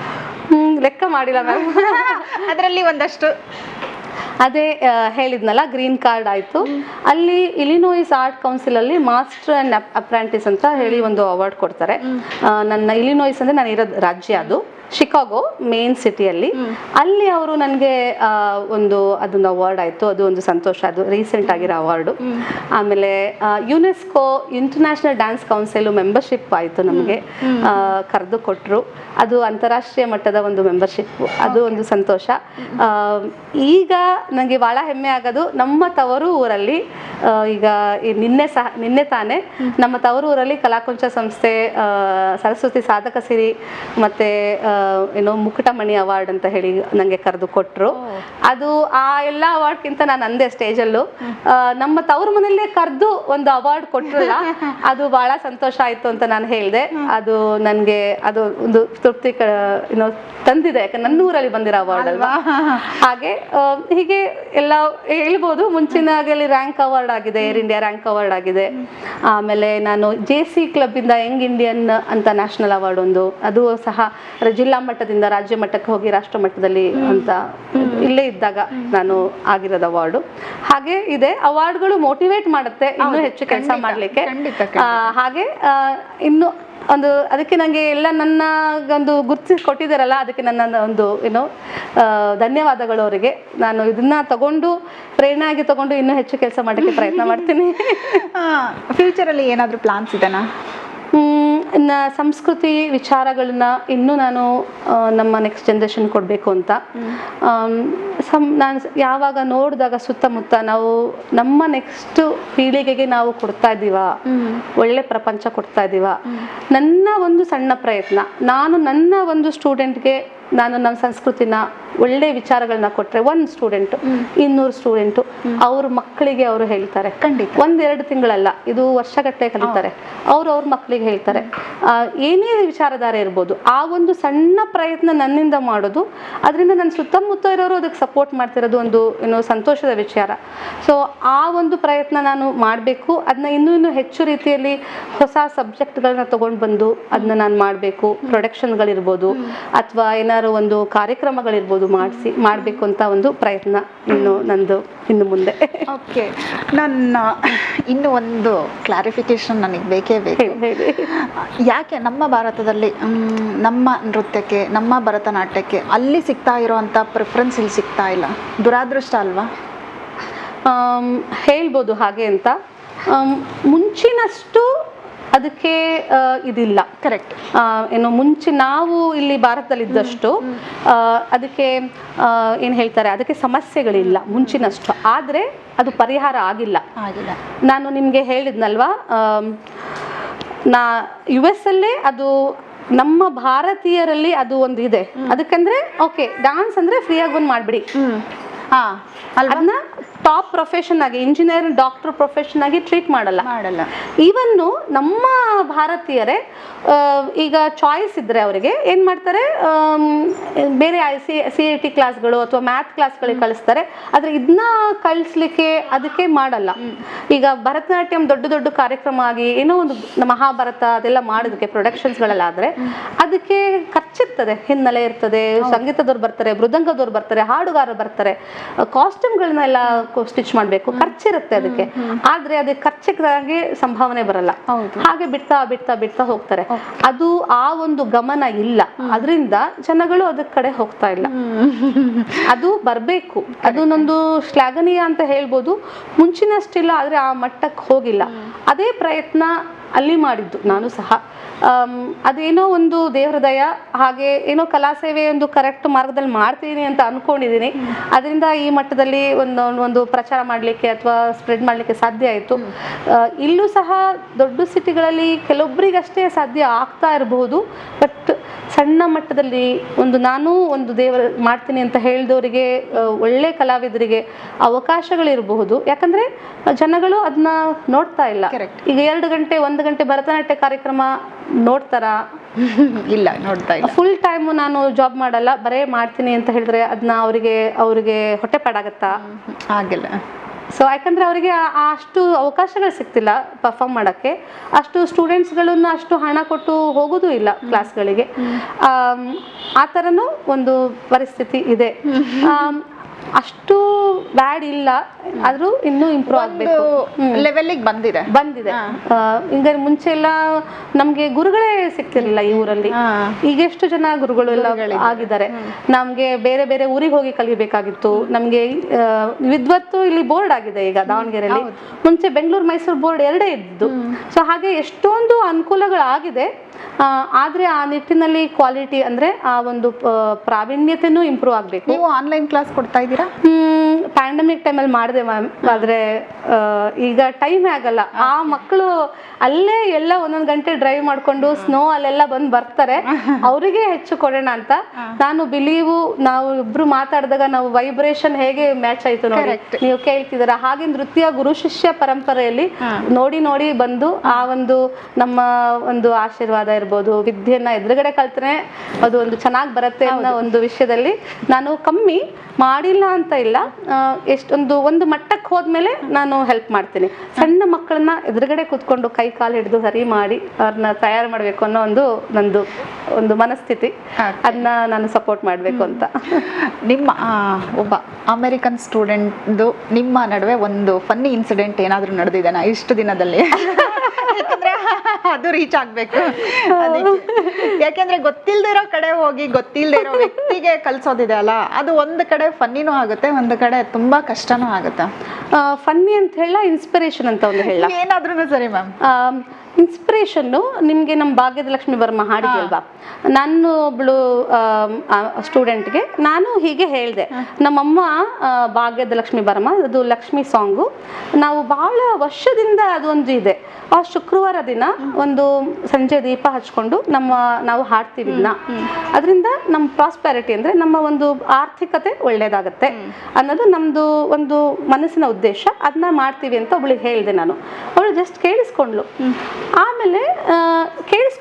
ಆಮೇಲೆ ಅದು ಹಾಡನ್ನು ಕ್ಲಾಸಲ್ಲಿ ಹೇಳ್ಕೊಟ್ಟಿದ್ದೆ, ಡ್ಯಾನ್ಸು ಕಲ್ತಿದ್ದೆ ಅದ್ರದ್ದು. ಆಮೇಲೆ ಒಂದು ವರ್ಷ ಆದಮೇಲೆ ಯಾರಿಗೂ ನಾನು ಸೇಮ್ ಇನ್ಸಿಡೆಂಟ್ ಹೇಳ್ತಿದ್ದೆ. ಅವಳು ಓಪನ್ ಮಾಡಿ ಇದು ಹೌದು, ಇದು ನನಗೆ ಆಗಿದೆ ಅಂತ. ಅವಳು ಏನೋ ದೇವರದೆಲ್ಲ ಪಿಕ್ಚರ್ ಇಟ್ಕೊಳ್ಳಲ್ಲ, ಅವಳು ದೀಪ ಹಚ್ಚಿ ಪ್ರತಿ ಶುಕ್ರವಾರ ಅದು ಹಾಡು ಹೇಳ್ತಿದ್ಲಂತೆ. ಒಂದು ವರ್ಷ ಆದಮೇಲೆ ಅವಳು ಹೇಳ್ತಾಳೆ, ಅದು ನನಗೂ ಸಹ ನನ್ನ ಆರ್ಥಿಕತೆ ಚೆನ್ನಾಗಿದೆ, ಫೈನಾನ್ಷಿಯಲಿ ಗ್ರೋತ್ ಆಗಿದೆ. ಇವಳು ವೈಟ್ ಅಮೆರಿಕನ್, ಅಲ್ಲಿ ನಮ್ಮ ಭಾರತದ ಇಂದ ಮೂಲದವರಲ್ಲ. ಅವಳಿಗೆ ನಾವು ಈಗ ಎಲ್ಲಿ ಎಷ್ಟು ಜನ ಶುಕ್ರವಾರ ದೀಪ ಹಚ್ಬಿಟ್ಟು ಏನೋ ಇದು ಮಾಡ್ತಾರೆ, ಇದನ್ನ ಭಾಗ್ಯದಲಕ್ಷ್ಮಿ ವರ್ಮ ಹಾಡು ಹೇಳ್ತಾರೆ. ಅದು ಹಾಡಿಂದ ಅಂತಲ್ಲ, ಆ ಒಂದು ಚಿತ್ತದಲ್ಲಿ ಆ ಒಂದು ಶುಕ್ರವಾರ ಕೂತ್ಕೊಂಡು ಒಳ್ಳೇದಾಗ್ಲಿ ಅಂತ ಒಂದು ಏಕಾಗ್ರತೆಯಿಂದ ಒಂದು ಜಪ ಮಾಡೋದು, ಒಂದು ಮೆಡಿಟೇಷನ್ ಮಾಡೋದು, ಅದರಿಂದ ಅದಾಗಿದೆ. ಅದಕ್ಕೆ ಒಂದು ಸಾಧನೆ ನಮ್ಮ ಕನ್ನಡದ ಪುರಂದರದಾಸರ ಭಾಗ್ಯದಲಕ್ಷ್ಮಿ ವರ್ಮ ಸಾಂಗು, ಅದು ಪ್ರೇರಣೆ. ಇದರಿಂದ ಅವಳಿಗೆ ನೋಡಿ, ಅದು ನನಗೆ ಅನ್ಸ್ತು, ನಾವು ಈ ನಿಟ್ಟಿನಲ್ಲಿ ನಾವು ನೋಡಿದೀವ. ನಮ್ಮಮ್ಮ ಹೇಳ್ತಾ ಇದ್ರು, ನಾವು ಕೇಳಿದ್ವಿ, ಆದ್ರೆ ಆ ನಿಟ್ಟಿನಲ್ಲಿ ಯೋಚನೆ ಮಾಡಿದ್ವಾ ನೋಡಿ, ಇನ್ನೊಬ್ರು ಅದನ್ನ ಇನ್ಸ್ಪಿರೇಷನ್ ತಗೊಂಡು ನಮ್ಮ ಸಂಸ್ಕೃತಿ ಅದನ್ನ ಮಾಡಿ ಹಾಗಾಗಿದೆ ಅಂತ ಅವಳು ಹೇಳಿದ್ಲು. ಎಷ್ಟು ಕ್ಯೂರಿಯಸ್ ಇರ್ತಾರ ಮ್ಯಾಮ್ ಅವರು? ಬಹಳನೇ ಕ್ಯೂರಿಯಸ್ ಇರ್ತಾರೆ. ಒಂದು ಸಂಸ್ಕೃತಿ ಕಲಿಯೋದು ಅಂತ ಅಂದ್ರೆ ಸುಮ್ನೆ ಮಾತಲ್ಲ, ಗೊತ್ತಿಲ್ಲದೆ ಇರೋ ಸಂಸ್ಕೃತಿನ ಪರಂಪರೆನ ಕಲಿಯೋದು ಅಂತ. ಖಂಡಿತ. ನಾನು ಪ್ರೆಗ್ನೆಂಟ್ ಆಗಿದ್ದೆ, ನಂದು ಬ್ಲ್ಯಾಕ್ ಅಮೆರಿಕನ್ ಸ್ಟೂಡೆಂಟ್ ಕ್ರಿಸ್ಟಿ ಅಂತ. ಅವಳಿಗೆ ಅರಂಗೇಟ್ರಮ್ಮು ಫಿಕ್ಸ್ ಆಗಿತ್ತು. ನಾನು ಪ್ರೆಗ್ನೆಂಟ್ ಆಗಿಬಿಟ್ಟೆ, ಒಂದು ವರ್ಷ ಪೋಸ್ಟ್ಪೋನ್ ಆಯಿತು. ಅವಳು ಹೇಳ್ತಾ ಇದ್ಲು, ನಾನು ಬೇಬಿ ಹಿಡ್ಕೊಂಡು ನಾನು ಅರಂಗೇಟ್ರಮ್ ಮಾಡ್ತೀನಿ ಮ್ಯಾಮ್ ಅಂತ ಹೇಳ್ಬಿಟ್ಟು ಅವಳು ಹೇಳೋಳು. ಆಮೇಲೆ ಅವನು ಸಣ್ಣ ಮಗು ಇದ್ದ, ಹಾಲು ಕುಡ್ಸ್ಕೊಳ್ತಿದ್ದೆ, ಅವಾಗೆ ಕ್ಲಾಸ್ ಮಾಡ್ತಾ ಇದ್ದೆ. ಆಮೇಲೆ ಅವನು ಸ್ವಲ್ಪ ದೊಡ್ಡವನಾದ. ಅವ್ನು ನಮ್ಮ ಕನ್ನಡದಲ್ಲಿ ನನ್ನ ಮಗ ಒಂದೊಂದೇ ಕನ್ನಡ ವರ್ಡು ಸ್ವಲ್ಪ ಇಂಗ್ಲೀಷ್ ಕನ್ನಡ ಮಿಕ್ಸ್ ಮಾಡ್ಕೊಂಡ್ ಮಾಡ್ತಾನೆ. ಹುಚ್ಚಿ ಹೋಗಿ ಅಷ್ಟೇ ಹೇಳ್ತಿದ್ದ. ಅದನ್ನ ಕಲ್ತ್ಕೊಂಡ್ಬಿಟ್ಟಿದ್ದಾಳೆ ಅವಳು, ಬ್ಲ್ಯಾಕ್ ಅಮೆರಿಕನ್. ಈಗ್ಲೂ ಅದನ್ನ ಹೇಳ್ತಾಳೆ ತಮಾಷೆಯಾಗಿ, ಅದು ಇಂಗ್ಲಿಷ್ ಆಕ್ಸೆಂಟ್ ಅಲ್ಲಿ ಹೇಳ್ತಾಳೆ. ಸೊ ಈಗ್ಲೂ ಹೇಳ್ತಾಳೆ ಕನ್ನಡದ್ದು. ಅದು ನನ್ನ ಮಗನ ಜೊತೆಗೆ ಅವಳು ಕಲ್ತ್ಕೊಂಡು ಒಂದೊಂದು ಕನ್ನಡ ವರ್ಡ್. ಸೊ ಅದೆಲ್ಲ ಏನೋ ತಮಾಷೆಯಾಗಿ ಹೇಳ್ತಿರ್ತಾಳೆ, ಅದೊಂದು ತಮಾಷೆ ಅಂತ ಹೇಳ್ಬೋದು. ಅಮೆರಿಕಾದಲ್ಲಿ ಗ್ರೀನ್ ಕಾರ್ಡ್ ತಗೊಂಡು ಬದುಕ್ತಾ ಇದ್ದೀರಾ? ನಾನು ಈಗ ಭಾರತ ಪ್ರಜೆನೆ, ಇಂಡಿಯನ್ ಪಾಸ್ಪೋರ್ಟ್ ಇಟ್ಕೊಂಡಿದ್ದೀನಿ. ಕರೆಕ್ಟ್ ಅಲ್ವಾ? ಅದು ಎಷ್ಟು ವರ್ಷ ಆಗುತ್ತೋ ಇಟ್ಕೋಬೇಕು ಅಂತ ಅನ್ಕೊಂಡಿದೀನಿ. ಆತರ ನನ್ ಬಹಳ ಅಭಿಮಾನಿ ನಾನು ಭಾರತೀಯ ಪ್ರಜೆ ಅಂತ ಹೇಳ್ಕೊಳಕ್ಕೆ. ಆದ್ರೆ ಒಂದು ಅಲ್ಲಿ ಭದ್ರತೆ ಬೇಕಲ್ಲ, ಹಾಗೆ ಗ್ರೀನ್ ಕಾರ್ಡ್ ತಗೊಂಡಿದೀವಿ ನಾನು. ಆದ್ರೆ ಭಾರತ ಪಾಸ್ಪೋರ್ಟೇ ಪ್ರಜೆ ಇಲ್ಲಿದೆ. ಆಶಾ ಮ್ಯಾಮ್, ಇಷ್ಟೊತ್ತು ತುಂಬಾ ವ್ಯಾಲ್ಯೂಯಬಲ್, ಎಷ್ಟೋ ವಿಚಾರಗಳು ಗೊತ್ತಿರ್ಲಿಲ್ಲ. ಆಮೇಲೆ ಅಲ್ಲಿನ ಹೆಣ್ಮಕ್ಳು, ನಮ್ಮ ಹೆಣ್ಮಕ್ಳು ಅಲ್ಲಿಗೆ ಹೋಗ್ಬಿಟ್ಟು ಏನ್ ಫೇಸ್ ಮಾಡ್ತಾರೆ ಅದನ್ನು ಕೂಡ ಎಳೆಯಾಗಿ ಬಿಚ್ಚಿದ್ರಿ. ಆಮೇಲೆ ನಮ್ಮ ಡಾನ್ಸ್ ಅನ್ನ, ನಮ್ಮ ಸಂಸ್ಕೃತಿನ ಅಲ್ಲಿ ಅವರು ಅಮೆರಿಕನ್ಸ್ ಎಷ್ಟು ಪ್ರೀತಿಸ್ತಾರೆ ಅದನ್ನು ಕೂಡ ತಿಳಿಸ್ಕೊಟ್ರಿ. ಹೆಂಗೆ ಅಂದ್ರೆ ನಾವು ಅಮೆರಿಕಾದಲ್ಲೇ ಇದೀವೇನೋ ಅನ್ನೋ ರೀತಿ ಅಷ್ಟು ಕ್ಲಿಯರ್ ಆಗಿ ಎಕ್ಸ್ಪ್ಲೇನ್ ಮಾಡಿದ್ರಿ. ಅದಕ್ಕೋಸ್ಕರ ನಿಮ್ಗೆ ತುಂಬು ಹೃದಯದ ಧನ್ಯವಾದಗಳು ma'am. Thank you so much. ಧನ್ಯವಾದಗಳು. ಕೇಳಿದ್ರಲ್ಲ ಇಷ್ಟೊತ್ತು, ನಮ್ಮ ಕನ್ನಡದ ಹೆಣ್ಮಗಳು ಅಮೆರಿಕಾಗೆ ಹೋಗಿ ಸಾಧನೆ ಮಾಡೋದು, ಗ್ರೀನ್ ಕಾರ್ಡ್ ತಗೊಳ್ಳೋದು, ಆದ್ರೂ ನಾನು ಭಾರತೀಯ ಪ್ರಜೆನೆ ಅಂತ ಹೇಳ್ಬಿಟ್ಟು ಎಷ್ಟು ಕ್ಯೂಟಾಗಿ ಹೇಳಿದ್ರು. ಅವ್ರ ಮಾತಲ್ಲಿ, ಮನದಲ್ಲಿ, ಎಲ್ಲದರಲ್ಲೂ ಡಾನ್ಸ್ ತುಂಬಿತ್ತು. ಅವರಿಗೆ ಒಳ್ಳೇದಾಗ್ಲಿ, ಇನ್ನೂ ಆ ತಾಯಿ ಚಾಮುಂಡೇಶ್ವರಿ ಯಶಸ್ಸನ್ನ ಕೊಡ್ಲಿ ಅಂತ ಹೇಳ್ತಾ ಮುಂದಿನ ಸಾಧಕರೊಂದಿಗೆ ಮತ್ತೆ ಭೇಟಿ ಆಗ್ತೀನಿ. ನಮಸ್ಕಾರ.